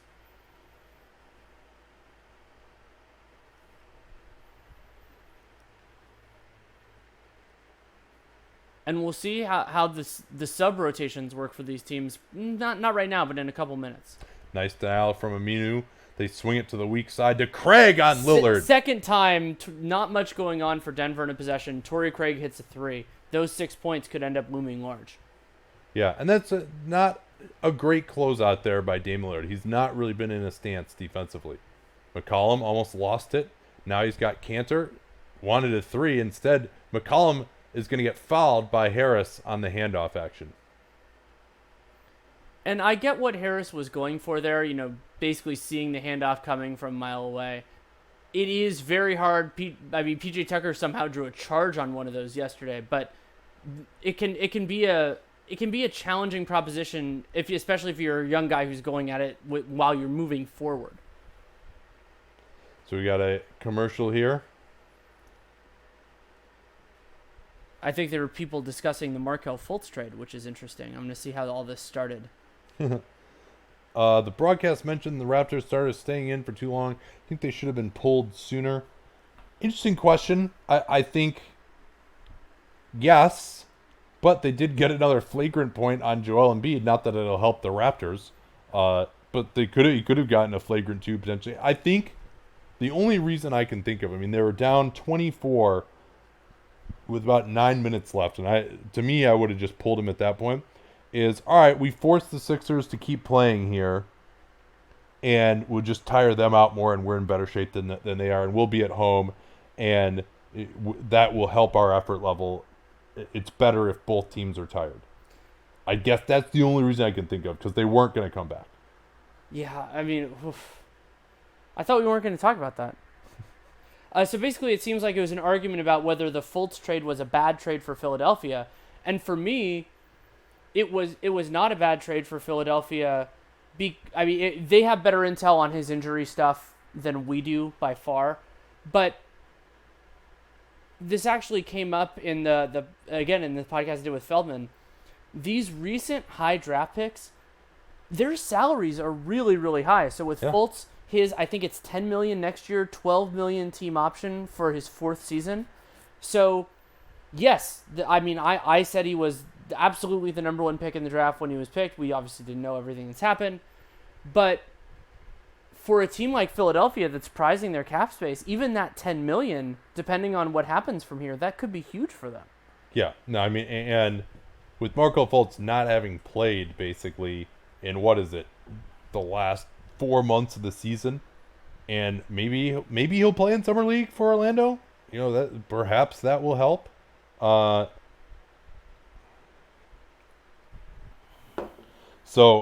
And maybe his value could go up at that time. I mean, we haven't heard of him being cleared for contact or where he's at in his workouts or anything like that. He has no indication that he's had surgery on this thoracic outlet syndrome. So, I mean, to get off a $9 million guaranteed for someone who's likely, I think at this point, to just be a complete zero next year is pretty good in and of itself. And they actually got something for the guy. Now, Simmons, I think, disappointed. He was a reliable rotation player for a couple of years there and in San Antonio. And obviously he shot it poorly from three, but, he was awful. I mean, they could have thought maybe he'd be in the rotation, but then they got that asset as well. Should they have maybe tried to flip that asset, which is likely going to turn into a couple of seconds if OKC is not in the top 20 next year. One of the 10 best records, I'll call it. I should say 21 to 30 next year. Also, outside chance we see the rare circumstance where a team can hold their pick without sacrificing seeding. Yeah. Could be a possibility. Way too early to game that out. Lillard, cancer, pick and pop, and does not drop. But Jokic hits it off Millsap. Yeah, sometimes that'll just happen. I mean, you're both better to have an air of commission, they would say, than omission. It feels like there have been a lot of team rebounds in this game. Now here's Harkless. They've running this baseline out of bounds a lot, just having him go right at Murray. And I thought Murray fouled him, did not. Back out to Cantor. They'll reset with 10 on the clock. McCollum snakes the pick and roll, pulls up another block jumper, but this is going to be a foul on Craig. He does not agree. Oh, so just so you know, on the ESPN thing, you don't even have to go to the play-by-play thing, or maybe you were referring to this. It's at the bottom of the score thing. Oh, yeah, that's nice. It's even easier. Yay! Yeah, I wonder if that's available on the regular one or just the extension, the ESPN. I don't want to try the regular one to find out. That did not look like a foul, by the way. No. I mean, maybe he kind of had his forearm on his back, but that's a little bit. I don't know if it was. I mean, he had a hand on the hip, but I don't think it was enough to really affect the shot. Yeah. But CJ has been big in this game. That second quarter stint, if they end up winning this game, I think will be extremely important. He is now up to 18 points, 7 to 14 from the field. Sorry, 17 points. Now Murray guarded again by Harkless. Lillard gets out of him. They don't want to switch that. Here's Millsap rumbling down the lane. He's hacked by Harkless. So they don't want to switch Lillard onto Jamal Murray because they know that then he's going to have to stick with Murray in that handoff action, which he frankly is too tired to do right now. And so that enables Murray to get into the lane and set up the foul.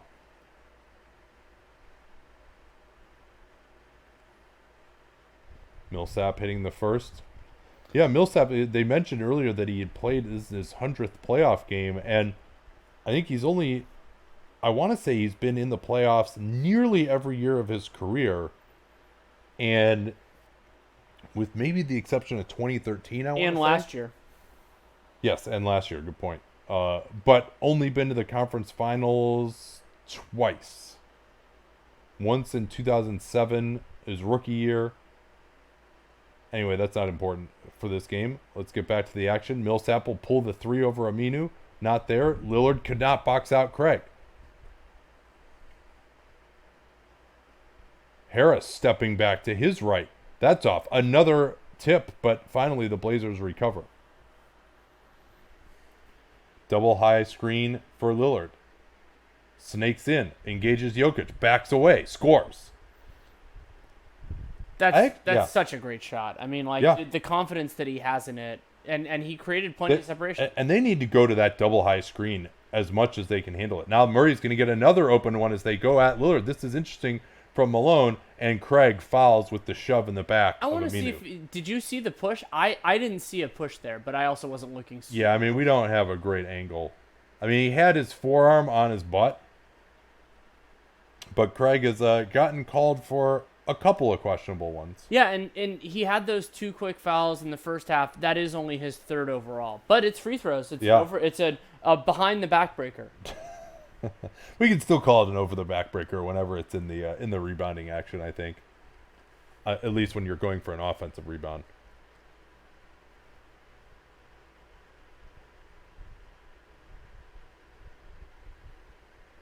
Ooh, that was a bad miss by Al-Farouq Aminu.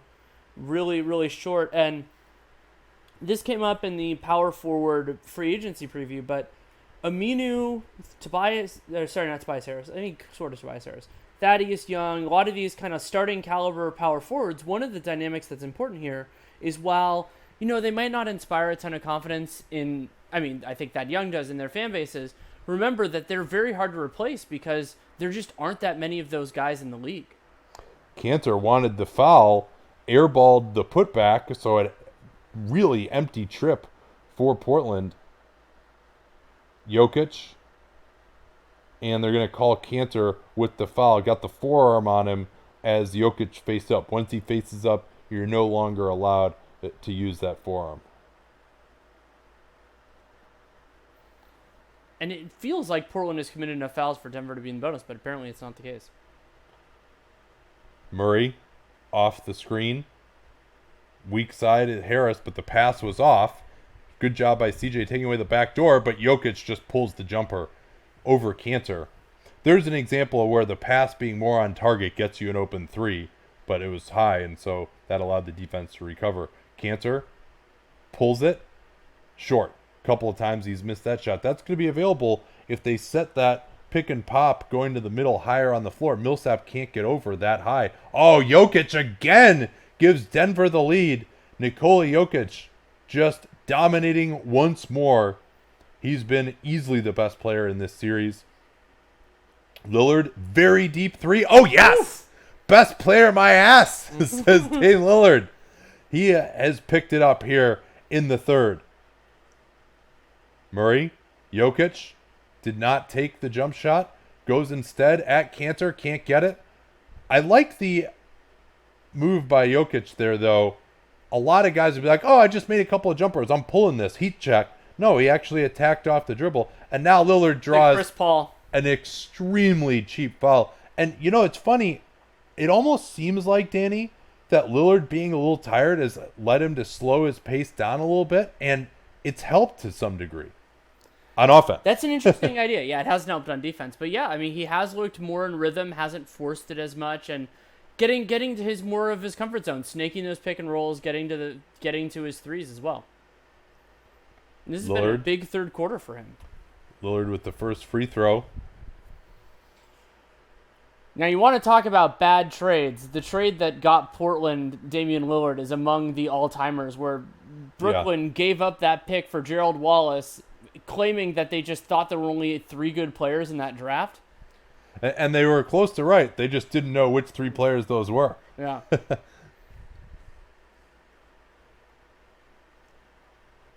Here's Murray. Harris, cross screen coming for Millsap against Collins. Collins late. Here's Millsap. Nice. Powered it up over Zach Collins, who was in pretty good position in the end. Notably, no one in foul trouble right now. Lillard feeling it. Here we go. And so we have 3 more minutes potentially of seeing Lillard just take those shots, and the lead's already up to 5. Jokic looking to get some back. Tipped away by Cantor. Jokic. Cantor tries to pull the chair on him, and Collins with the amazing block. Fantastic work from Cantor and Collins. That combination has played well together. Lillard is feeling it now. He's going to look to pull up. No, he's got Cantor on the roll. Underneath Collins, he'll be fouled. Excellent job by Lillard using the gravity of those shots to find Cantor, and Cantor with a good pass on the baseline. And this has been an important positive game for Zach Collins. I don't think he's necessarily showing me that he's a starter, but 8 points, 3 rebounds, 2 blocks in just 13 minutes before these 2 free throws. What's Lillard up to now, point-wise? Sure. 16 on 6 of 13. No, you're not updating either. Mine wasn't updating. That's why I asked you. I'll go to the phone. Oh, here we got it now. Oh, he's at 28 points. 28, yeah. 10 of 17 from the field, 6 of 10 from 3. Jokic is up to, I think, 18 now. 18, 7 of 10 from the field. No, that's not updated either. Yeah, it's like it's doing the thing where okay, I'm pulling up my phone. Where like it goes back. It'll like you reload it and it gives you the current and then it goes back to like 5 minutes earlier. Okay, Jokic, 23, 9 and 7, 9 of 14 from the field, 1 of 2 from 3. Those Lillard stats I had are correct. Yeah, 28, 10 of 17 from the field, and CJ 19 points, 7 of 14 from the field. He's had a notable game as well. And then Hood hasn't come in the second half, but he played well in the first half. Yeah, Lillard's third quarter with still 3 minutes remaining, 17 points, 6 of 7, 3 of 4 from downtown. Awesome.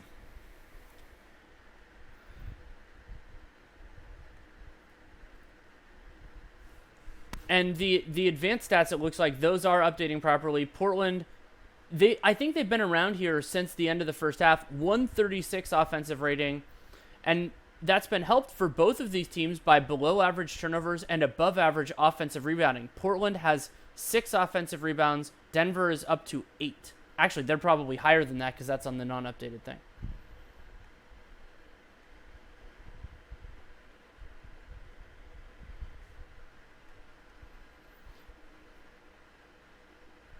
Danny, considering your love of pick protection, would the Sixers getting Zion be the highlight of your career? That would be pretty spectacular because that carve out in the original negotiation was, and we thought it would be the highlight of Brian Colangelo's career too. Wait, no, it didn't. No, because that's that was the Markelle Fultz trade. You're right. That was from the trade with Boston. But I mean, also, yes, intellectually that would be pretty fantastic. The Mavericks getting Zion would be fun from both a pick protection standpoint and a basketball standpoint. So that's another one that would tie in. Yeah.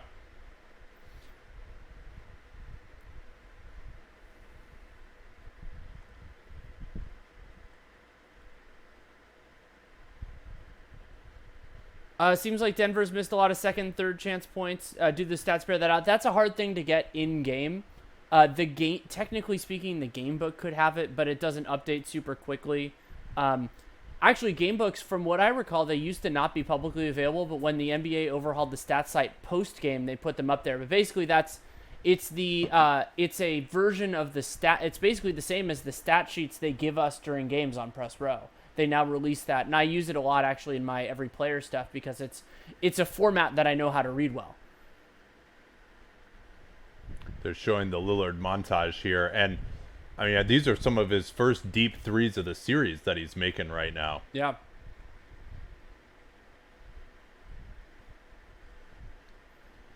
That's a great stat. The broadcast, Lillard 9 of 13 from, was that 30 plus feet, which is more makes than the rest of the NBA and the playoffs combined. That's amazing. Yeah, although that 8 out of 84, a lot of those are heaves. I don't think he's taking a much higher percentage of like real shots as Collins hits a couple of free throws. So Portland, 7-point lead now. And the rest for Jokic, if this stays the advantage, it's going to get interesting. But Denver was right in it until this latest barrage. Cross screen being set for Jokic. Great job by Collins denying him. He's fronting him.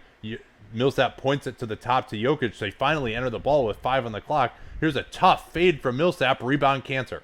Excellent defense from Collins all the way through that time. Absolutely.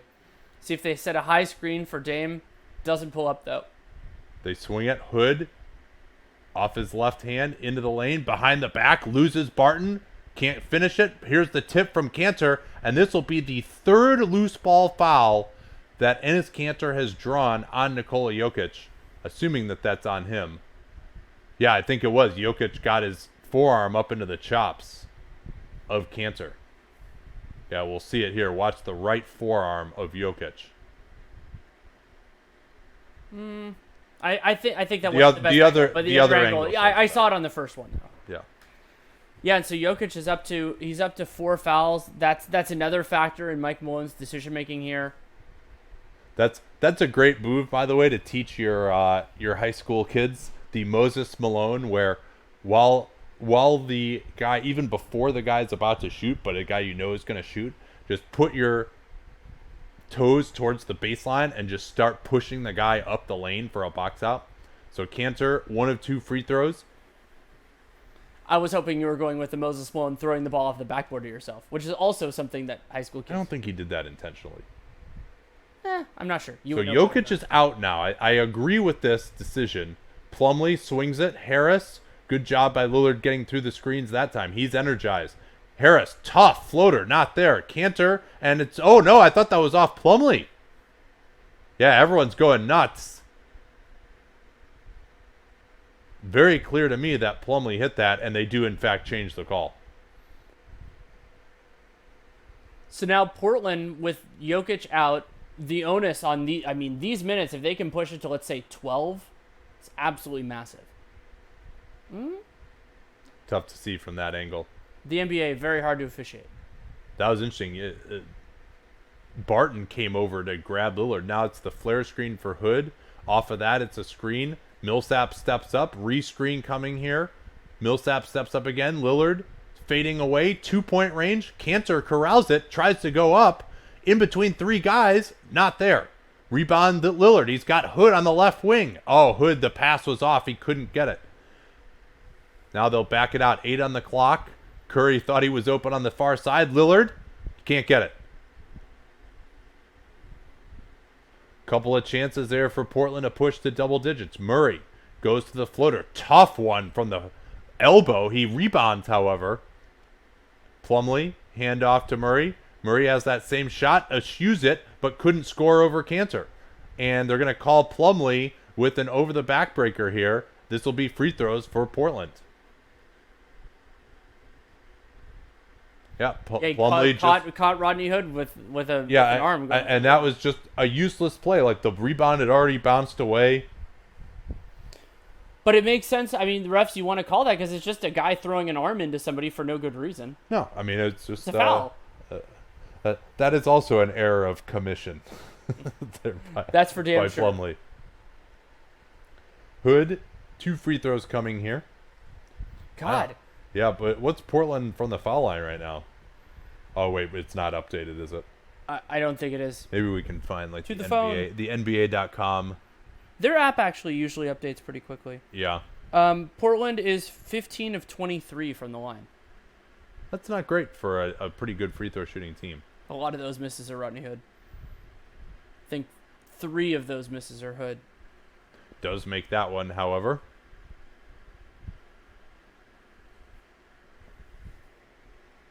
Nine-point Portland advantage. That should have been a foul on Hood. He just forearmed Murray. No freedom of movement there. Murray denied that nicely by Hood that time. Instead, it's Malik Beasley. Long 2. Great box out from Collins, who has been awesome tonight. Lillard's going to try and get the 2-for-1 here with 42 seconds remaining in the quarter. Screen comes. Lillard looks to engage Plumlee. That time he dribbled it off his own foot. Harris looking to push it. Plumlee. Harris tried to dunk on Collins, and they call the foul. What did they get there? I'm guessing it was so loud that they couldn't hear the whistle. I mean, that was a weird contest by Collins. He almost ended up with his back to him here. Yeah, that's a foul on Collins. And that's one, if you contest with your left hand, you don't have to go across the body. No, I guess, what did they get? An offensive foul on Harris? What was that? Maybe they called an inadvertent whistle? Yeah, I mean, well, 7-second differential now for Lillard. He wants Curry to set the screen to get the switch onto Murray. Murray does not switch. Lillard going at Harris, gets by him into the lane. And Plumlee did well to fool him. Lillard saying, hey, that was off of Plumlee. The referees, that's falling on deaf ears. Yeah, so now Denver has a chance to cut it to 7 or even 6 here. Plumlee trying to switch the angle of the screen. Murray into the lane, floats it. Plumlee, tip. Murray recovers. Nice play there by Jamal Murray as Portland could not get back into it. Oh, Lillard almost hit that. I think it was late anyway. But that's part of the problem with Collins at center is he's not a great defensive rebounder, and you're going to give up offensive rebounds with him. Part of that is because he's a very attuned help defender, and he might overhelp at times. He doesn't have the greatest, and that's what you'd rather see that from a young big than not helping DeAndre Ayton style or Karl Anthony Towns style. But still, and he's also just not that strong as a box out guy either. And that was an important stretch for Denver. Nikola Jokic checks out of the game with a few minutes to go in the third quarter, and I talked about how maybe if Portland could push it up all the way to 12. I think it was around 7 when Jokic checked out, and keeping it in that realm was very important for them. I'm going to check the actual margin here. So yeah, it was exactly 7. So Denver held the fort. I mean, you would have loved to cut it, but I mean that keeps it in a little bit in touch.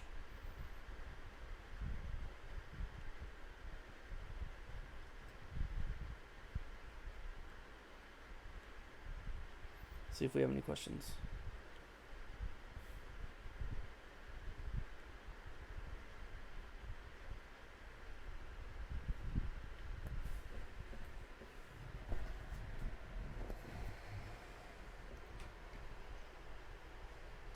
Oh, we missed that was Jokic's 4th. No, we talked about that. Oh, we did? Yeah. Oh, that's why he had to go out? Yeah. I missed it. Yeah, I talked about it. Well, it was because our thing wasn't updating, but I saw it. Yeah. Yeah, we'll see if how should Toronto handle Fred VanVleet in a Game 7? Should they just run 6 guys? I think they should play him a little bit, but yeah, you do kind of want to use him sparingly because other than Game 5 when he hit a couple shots and had a little bit more verve because his teammates were hitting their own looks, he hasn't provided much value. But I don't think you can play your guys. You can't play everybody 48 minutes. Yeah, I think the 3 minutes while Kawhi is in and Lowry is out in each half is pretty good. Yeah. I think that's about right.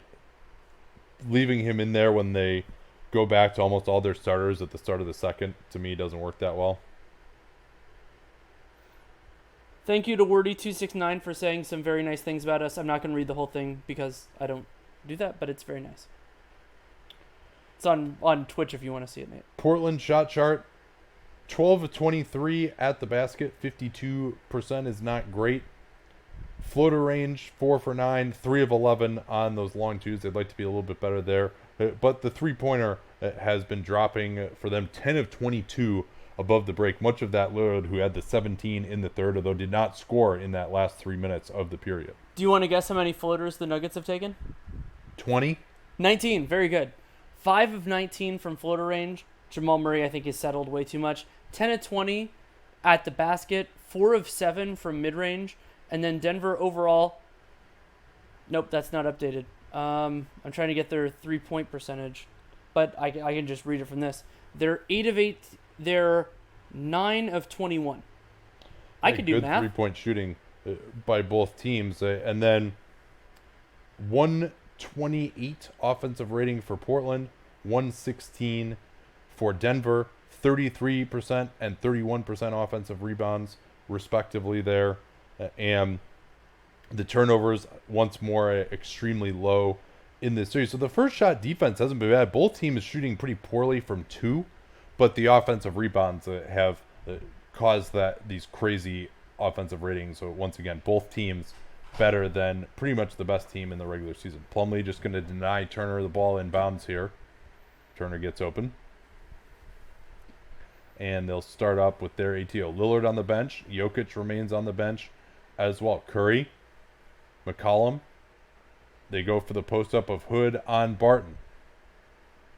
Millsap coming over in the strong side zone. Here's Hood across the lane. Hooks. Wanted a foul. Did not get it. Barton, inside out dribble. Goes into Curry. He wanted a foul. Also did not get it. Tip out Millsap. Unloads from the top. Yes. And great to see Millsap hit that shot. Big men, if you can take threes, you need to be able to take the opportunistic ones. And remember, this was the CJ and Rodney Hood show in the second quarter when Portland really made a dent in the Portland has generally won these minutes. Curry off the screen, helped out on Millsap. And that's all Evan Turner not being able to shoot. Now the alley-oop. Oh, Beasley was going to crush it, but couldn't get the handle. That's a huge swing there. McCollum looks to go at Millsap. Millsap staying with him. McCollum into the lane. Oh, he snuck underneath beautifully.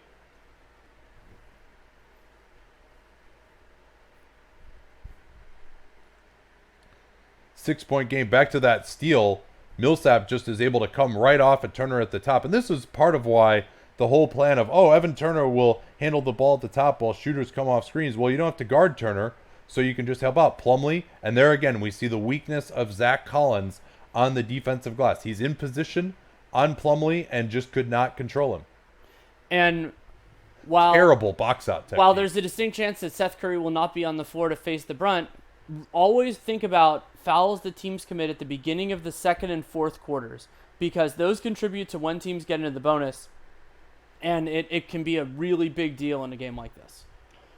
Also a big deal is Plumlee hitting a free throw, which has been a struggle for him in his career. Going back to Collins there in that box out, he never turns his butt into Plumlee. He just tried to face guard him and grab him, and Plumlee just hit his hands down on a swim move and got right by him. And that's kind of, I've never really cared for the face guarding in that situation. It's kind of the worst of both worlds. You're not going to get the rebound, and you're not really going to do that great of a job of keeping him off. Hood gets past Plumlee. Euro, yes. That was an interesting opportunistic double on Evan Turner in the corner. Yeah, it was. I'm not sure that was a great idea. Now they go back to Millsap against Turner.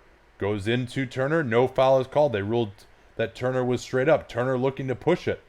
Hood, three-pointer over Murray on the right wing. Goes down, and Portland now leads by 9. Getting the fast break going these last couple of possessions. And both these teams don't run, but the team that has been able to do it, even to whatever limited extent, has had a big advantage in this series. That is a nasty Euro step, by the way, by Hood. And this is about 5 minutes on the bench for Nikola Jokic, because he missed the last 2 minutes of the third quarter, and then now the first 3 of the fourth. Yeah, so that timeout by Denver, that's the one that they get that's basically for free in the fourth quarter. Any further timeouts from them would cut into their allotment with 2 minutes left. And yeah, you have to imagine it's going to be Jokic coming back now. Only played 23 minutes. Oh, I'm sorry. God damn it. That's that stupid box score not updating again. Jokic is at 27 minutes, so not that many more. But yeah, I mean, that's certainly very easy for him. Someone we haven't. Well, I mean, we've mentioned him throughout the game, but we haven't talked about a big picture. Malik Beasley, 0 for 7 from the field, missed all 3 of his 3-pointers as a part of that. And I mean, I don't blame him too much for that high pass not becoming a highlight dunk, but he's really struggled in this game, and they could have used, like anything he can give them would have been a significant add in a game this close.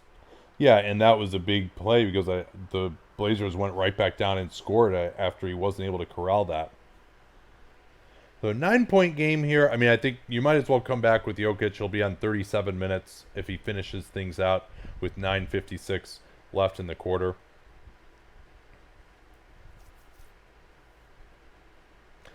Tim McMahon says that Rodney Hood is making some money in the series.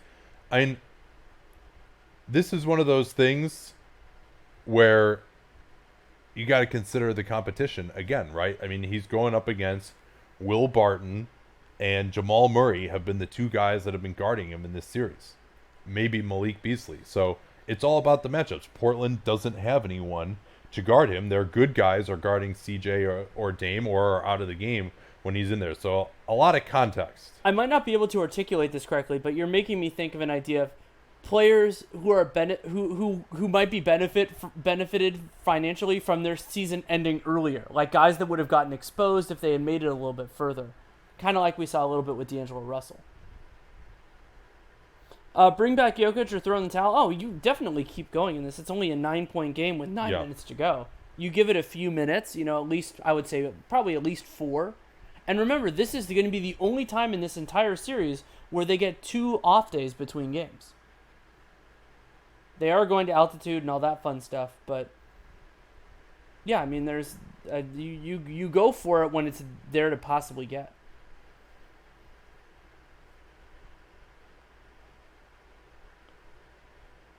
So we are on track right now, Danny, for 3 Game 7s on one day.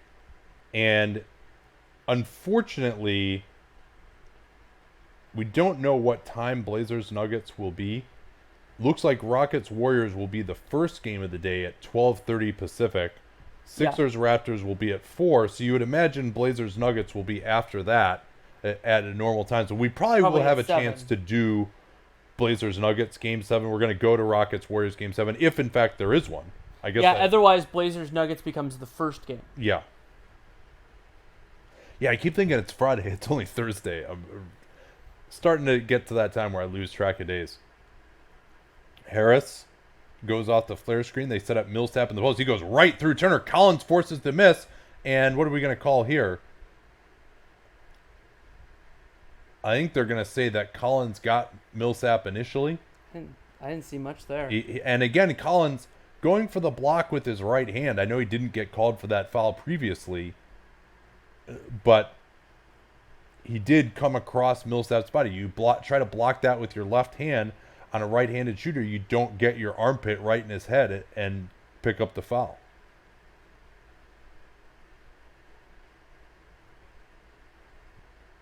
Millsap, a couple of free throws, has not had quite the impact that he had in the last couple of games tonight, but still been a reliable source of offense. Jokic, of course, has returned. Turner in the game. This is a pretty backup-heavy unit against the Nuggets, essentially their starters. Here's CJ with the fadeaway, not there. He's going to have to carry them here with Turner on the floor, Collins, Hood, and Curry. Barton gets it to Jokic, right, pitched it back. Jokic on the pick and pop. Now it's the pass to Harris, weak side, not there. Collins, he barely boxed out Millsap that time, but he got it done. Turner into the mid-range, just not even looking to shoot. He's going to try and attack Jokic here. Not really an advantage matchup, and he almost turned it over. They swing it, and CJ finally gets a touch. Millsap guarding McCollum. Crosses over into the lane. Floater is good. Any bucket that Portland can get to maintain the lead here with a lot of their starters on the bench is key going against this Denver unit. Yeah, and keeping the lead around 9 as well. That gives them a little bit of margin for error in crunch time. Murray. Hood does well to get through the screen that time. He hasn't done it before. Now Jokic, 5 on the clock. They should send the double here. They don't. Jokic fouls. Fouled by Collins. And I thought that was a mistake from Portland. Every team, to me, you should have a procedure in the late clock, especially if a guy is posting up of, all right, and I think teams should just do research on this. I'm not sure what the exact number is, as Jokic misses an important free throw there. I'm not sure what the exact number is, but, at some point, maybe 2 on the shot clock, you just go and double team hard knowing there isn't time for a pass. Yeah, and especially if you're going towards the basket, then you're theoretically in better defensive rebounding position as well. Jokic hits the second 8-point game.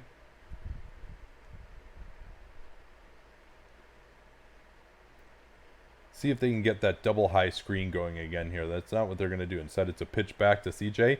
Gets the open 3. Oh, man, they could have used that. Hood's going to load up, though. It bounced right to him, but he couldn't get that either. And then Craig loses it out of bounds. Oh, killer mistake there from Denver.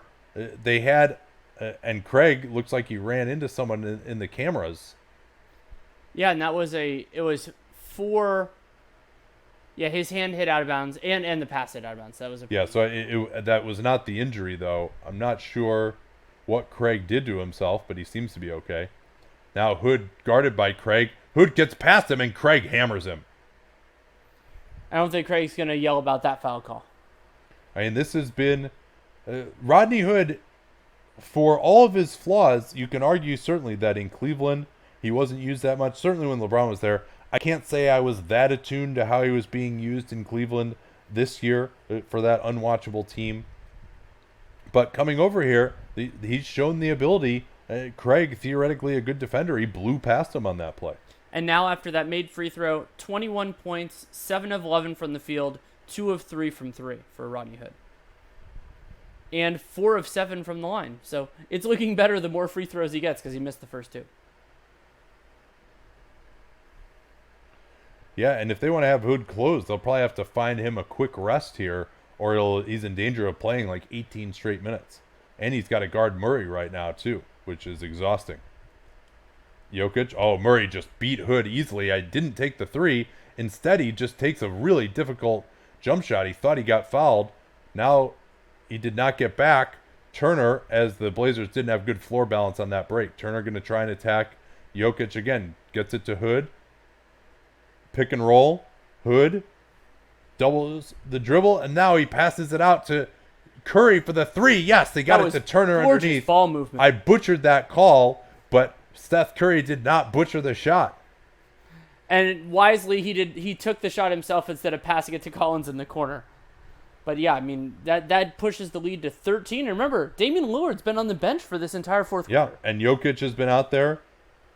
Denver has taken some difficult shots. And I will say this, Danny, their defense seems to look a lot better with Collins in there. It does, and I was interested. I thought that Portland was going to win this game. Mostly, I mean, I think that both teams have played a lot better at home. But I was, in the back of my mind, thinking, will anything happen in this game? It was the same thing with the first one. Will anything happen that fundamentally, like an adjustment or a tweak, I mean, heaven forbid an injury, that changes the way you think about the dynamics of the series? And I think Zach Collins has done that to an extent. I think that he has given Portland an added element. They've really been looking for rotation players for a different piece of their defensive identity. He's really helped. That doesn't mean he necessarily will in a Game 7, but he has in Game 6.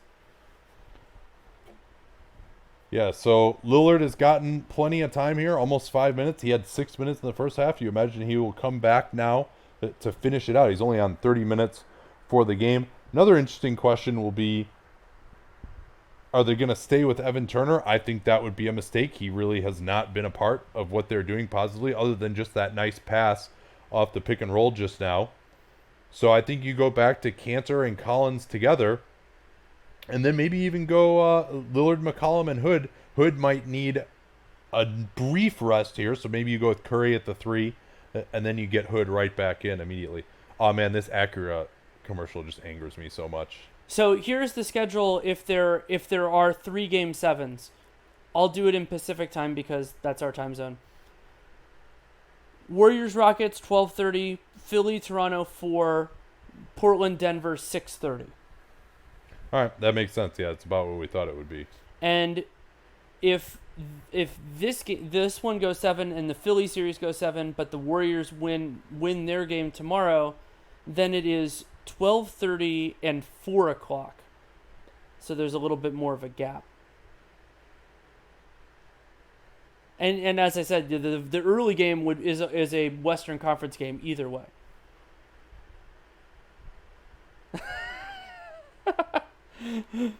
Feldman sent us the timing, and he said if he knew I was going to read it in Pacific time, he wouldn't have sent it. It's the 1-2 true time zone. He should just get used to it. Yeah, he would be so much happier if he moved out here. He really would be. He's got to stay up to like 4 a.m. all the time. It's tough. He's a glutton for punishment. East Coast living for the NBA. I mean, we couldn't do our jobs if we lived in the East Coast. That's even my proposal of living in Hawaii still stands. Yeah, well, we couldn't go to any games that way, but I know. Maybe if the Warriors suck, I might consider moving into Hawaii. I mean, it's a long drive back here for games, but.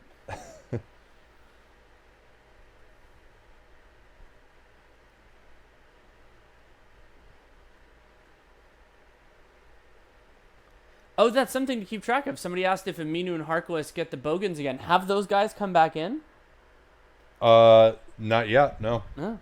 Yeah, the Acura rant is, you're going to show us an Integra and an original NSX and then try to tell me that a RDX bullshit crossover is like the continuation of that lineage when you don't make any good performance cars anymore? Like, come on. Jokic goes at Collins. More verticality from Collins. Curry is running the wing. He is closed down by Craig nicely. Goes to the floater. Turner's tip is off. Barton looking to attack himself. Back to Craig, and they'll reset. Jokic tries to get Craig on the post up on Curry. Beautiful pass from Nikola Jokic. He just has such a nice feel for when to throw that pass over the smaller defender when the guard is fronted down low. Collins. Lillard remains on the bench here, interestingly. I don't know if I like this from Stotts, staying with Turner rather than Lillard. Hood, his three. Well, I love it. I love leaving Damian Lillard on the bench. Portland by 14. Now Lillard will return. Screen by Harris. And they're going to get an offensive foul here on Jokic on a very interesting looking flop by Collins. You never see a guy jump in the air. Now fireworks break out between Craig and Curry. Curry was upset, I think, initially because Craig shoved him in the back on that post up last possession down. I didn't see what occasioned the end of it here, though. And quite a tough time for them to do it, considering this is Game 6, likely going to a Game 7. I mean, if there's, I didn't see anything suspension worthy there for me, but I mean, the league, Kiki's going to look at it. Yeah, everyone's looking at the replay. I'd love to see it myself. Yeah, so Jokic does get that chicken wing into Collins, who got really knocked back. Barton and Curry get into it. That's what it was, as Curry, I think Barton probably said something to Collins. Then Collins got involved with Craig. Yeah, I mean, if you want to get Zach Collins out of a game, just start talking to him. He's been hot at various moments in these playoffs and in the regular season. See if we can catch anything else. I mean, this, I don't know if this is even anything other than, I might not even call technicals here early on. Maybe you do like a double tech on Collins and on Craig for kind of escalating. Wow, Curry got quite the shove from the referee, actually. This seems like, maybe some double techs or something, but I don't think anyone really deserves any sort of a series-altering outcome here, or even a game-altering outcome. Somebody suggested that instead you make the Acura story a Patreon quick post. That would have been fun. But it would have to be in audio form because Nate doesn't write. Oh, I did do a tweet on the Acura. People have asked me before, like I could do like just a whole series of things on commercial criticism, like for the ones we see all the time, and I never really thought there would be any interest in it. Yes, this is dumb that this will not be reviewed for so long. I mean, we got a lot of clipboards, a lot of referees shoving guys apart. Evan Turner never one to back down from a verbal altercation. Let's do some questions. This is boring.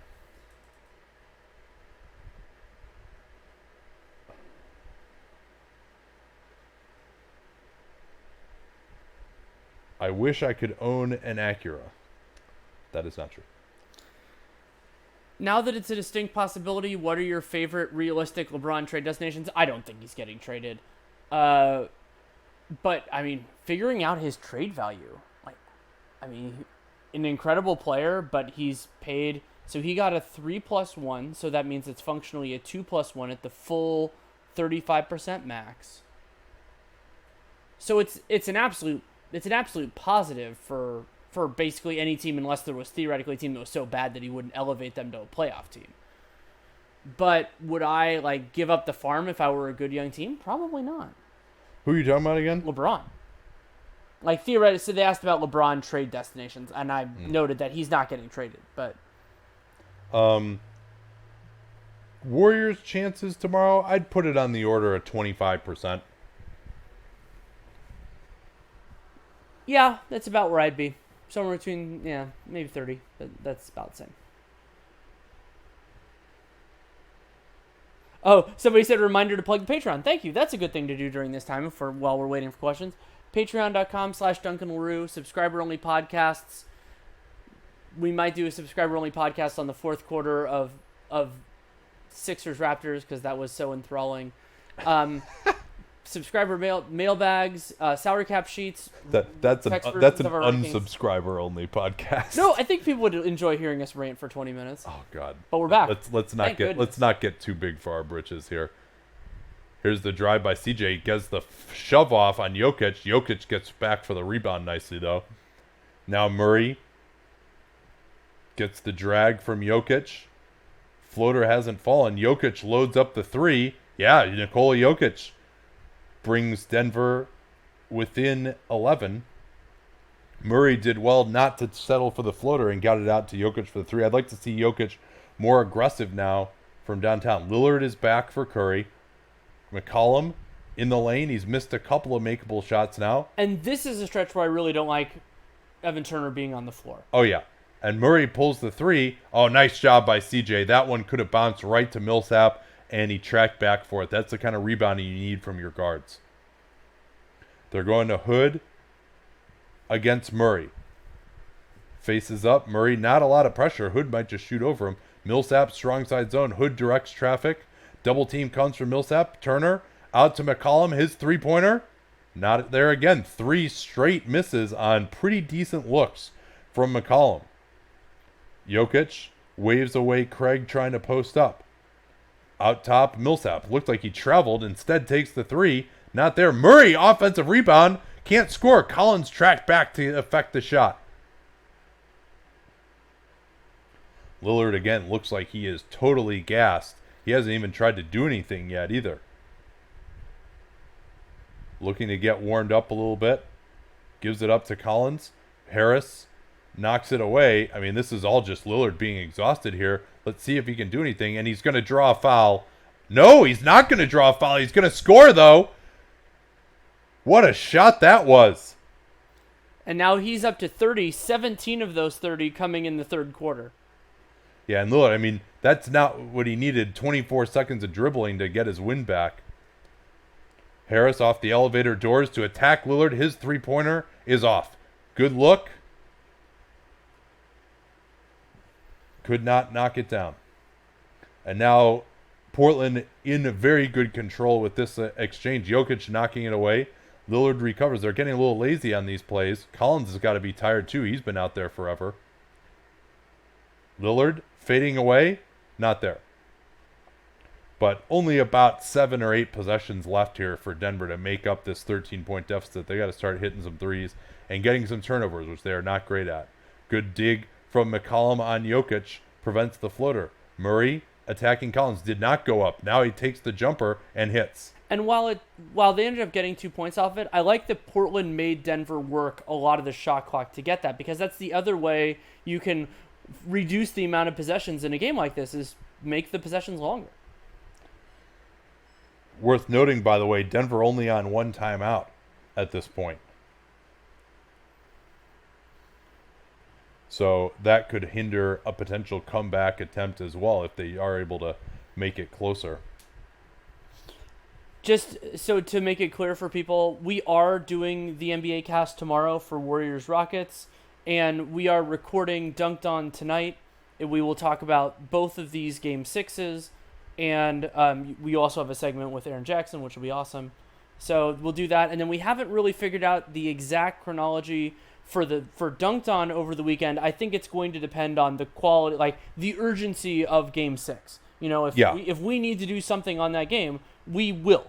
If we do not, then we might wait, and because we have we might have those 3 Game 7s on Sunday.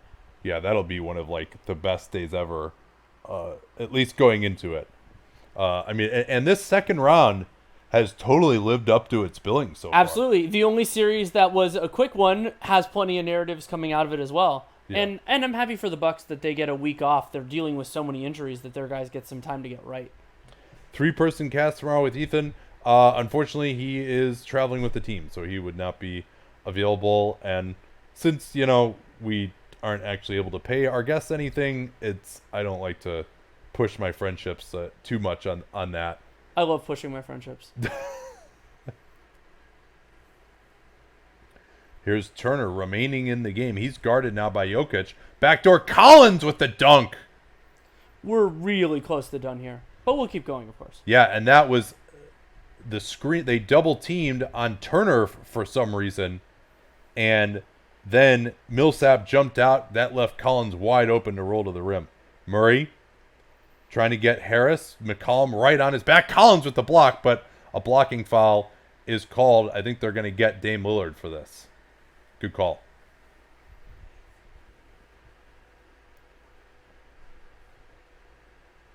Yeah, I mean, that's not great defense to be double teaming Evan Turner.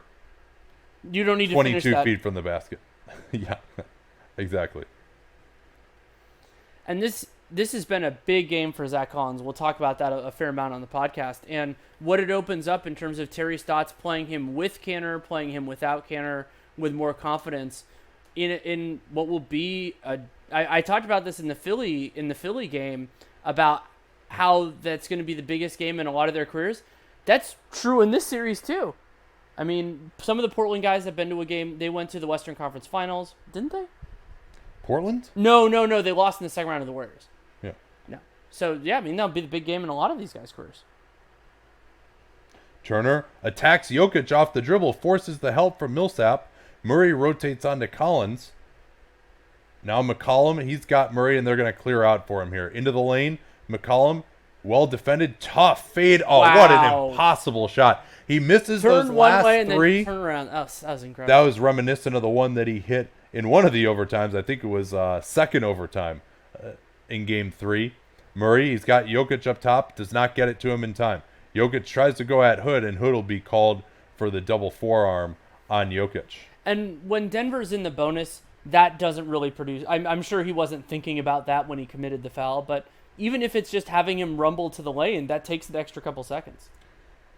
Yeah, that's a shoulder sagger there by McCollum. I think I'm going to start using that one because, like, Murray just, like, he was so on him. He's like, finally, I got a great contest playing defense, and he makes that shot. Though not a good foul, as Denver was in the bonus. They score without much time coming off the clock. It's one thing to foul when the guy's already at the rim, but fouling out on the floor is always a negative at this point in the game when you're up. Here's Turner trying to drive again. Jokic controlling him easily. Collins double teamed. Underneath it's Lillard. Tough fadeaway. Not there, but they used most of the clock. Still an 11-point lead, and Portland still in control. Millsap. Harris wants to step back. Why is he just taking this three? Yeah, they go into Millsap, and he's going to get fouled. Good foul. Dame Lillard saying, hey, he shoved off with the forearm. Yeah, he'll do that. It's legal. I thought it was very interesting. I tweeted this out today just on a whim. I watched the Point of Education video. The NBA did a new one for the playoffs. And crazily enough, which I was shocked by, one of the plays they showed was a Bojan Bogdanovic shoving off with the forearm but not extending his elbow and getting called for the offensive foul and saying, yeah, this is supposed to be an offensive foul. And if that's true, they're just missing the calls the entire playoffs. They have not enforced that in the slightest. And interestingly enough, the last 2-minute report of that game one with where Harden shoved off on Draymond and then wanted the foul call on the 3-shot foul and didn't get it. It's Lillard with a beautiful spin move into the lane.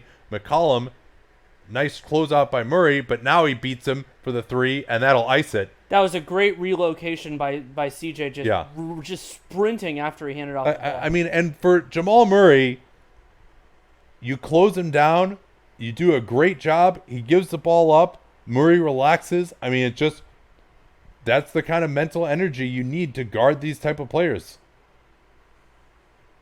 So to finish my thought, the last 2-minute report where Harden pushed off, I thought pretty blatantly on that play, said, oh no, he didn't extend his elbow, so it's not a foul.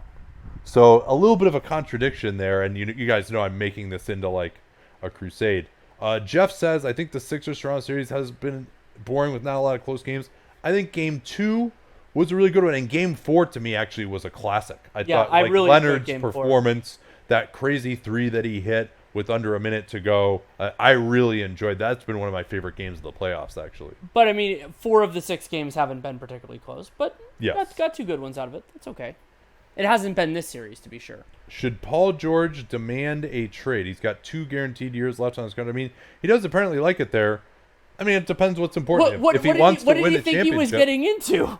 I mean, he could have gone somewhere else. I mean, he overrated Russell Westbrook just like everyone else, I think. And, he probably would say, dude, we were like the number 2 team in the West this year until I hurt my shoulders. So players are generally, I think, going to be more optimistic about the situations that they're in. And I'm guessing OKC wouldn't abide by that request even if unless they got... Well, I mean, you never know. I mean, when was the last trade request that was made that wasn't honored? Kobe in 2007? We're not going to count Davis because he can be traded later. Yeah, I mean, he's going to get traded.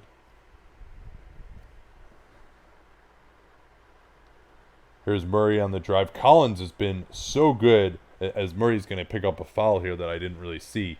But Collins has been really good moving his feet. I think he has changed them defensively. And you think about, this is really the first, other than game 2, when I felt like Denver really stopped themselves, I think this is the first half of really good defense that we've seen the Blazers play in this series. What was the halftime score? Yeah, Denver has got, I mean, this fourth quarter has been crazy. But Denver, they've only got 47 points in this half. And, yeah, it's been a slow half, slow game. Denver still has a 115 offensive rating, but they were 130 or 125. They were 135 or 140 in the first quarter. Yeah, so they've done a pretty good job here, as good as could be expected. One facet of concern I would have is Stotts closing this game with Evan Turner, who to me made a couple of okay passes. And I guess he did hold up on Millsap. They didn't really go to Millsap. But I don't think that's a great idea going forward here. Evan Turner, it's just so easy to stop your offense when Evan Turner is out there. Also, it's true of every Game 7, but I feel like Game 7 of this series is going to have a lot of three-point variance. You have all these bench players. I'm thinking of Torrey Craig in particular that can just go. They can go 1 of 4, or they can go. He went 5 of 7 in that Spurs game, and those type of shots. When it's a one-game thing, it doesn't really matter if they would go in every single time or if they would miss every single time. It's just if they go in, they go in. So player of the game here probably got to be Rod Hood. 25 points, 8 of 12 from the field, 3 of 4 from downtown. 0 assists. I think that's actually something you might consider, is bringing a little help on him. He's not known as a great passer. And Lillard with 30 on 11 of 23, but did have that huge third quarter. That's really what got them the lead, was that 17 points in 9 minutes from him. And then McCollum tailed off lately, but he was really important in the first half. For Denver, Jokic was, again, just ridiculous with 29 points, 8 assists. I think they probably need to go more of Jokic in the post, especially when he's being guarded by Collins. I think he can just go right through Collins most of the time. Murray with a meaningless 3 to get it back within 9. Oh, but if Lillard, I'm hoping he's just totally fine. That was just a little bit of a Charlie horse, but I mean, you would hate to see an injury, just like guys diving for a ball or something in this late stretch. Yeah, I mean, he definitely looked pretty gassed at times. I mean, look at him right now. You say he only played 36 minutes in this game, but I think the 2 days to recover is going to be huge for him. He's, to me, has struggled the most with fatigue of anyone in this series, other than Jamal Murray at the end of that 4:00 marathon. Well, and something hopefully I'll remember to talk about for Game 7 of the series is it's a Game 7 being played at altitude. Here's another thing too, Danny. Jamal Murray, 45 minutes in this game. Yeah. Remember, they had to bring him back rather than Jokic. I think it was in the second quarter when the run was being made. Or maybe that was... No, I think that was actually... I can't remember whether it was the first or second half when they did that. But he did not get anywhere close to his normal rest. And he, to me, is someone who really needs more rest just because of all that running off the ball that he has to do. And then they're targeting him defensively, too. All right. I think we can close that out here. Dunked on later tonight. We will talk to you all then. You want to say something else? No. All right. Very good. We'll see you tomorrow night for Warriors versus Rockets. That'll be a great one.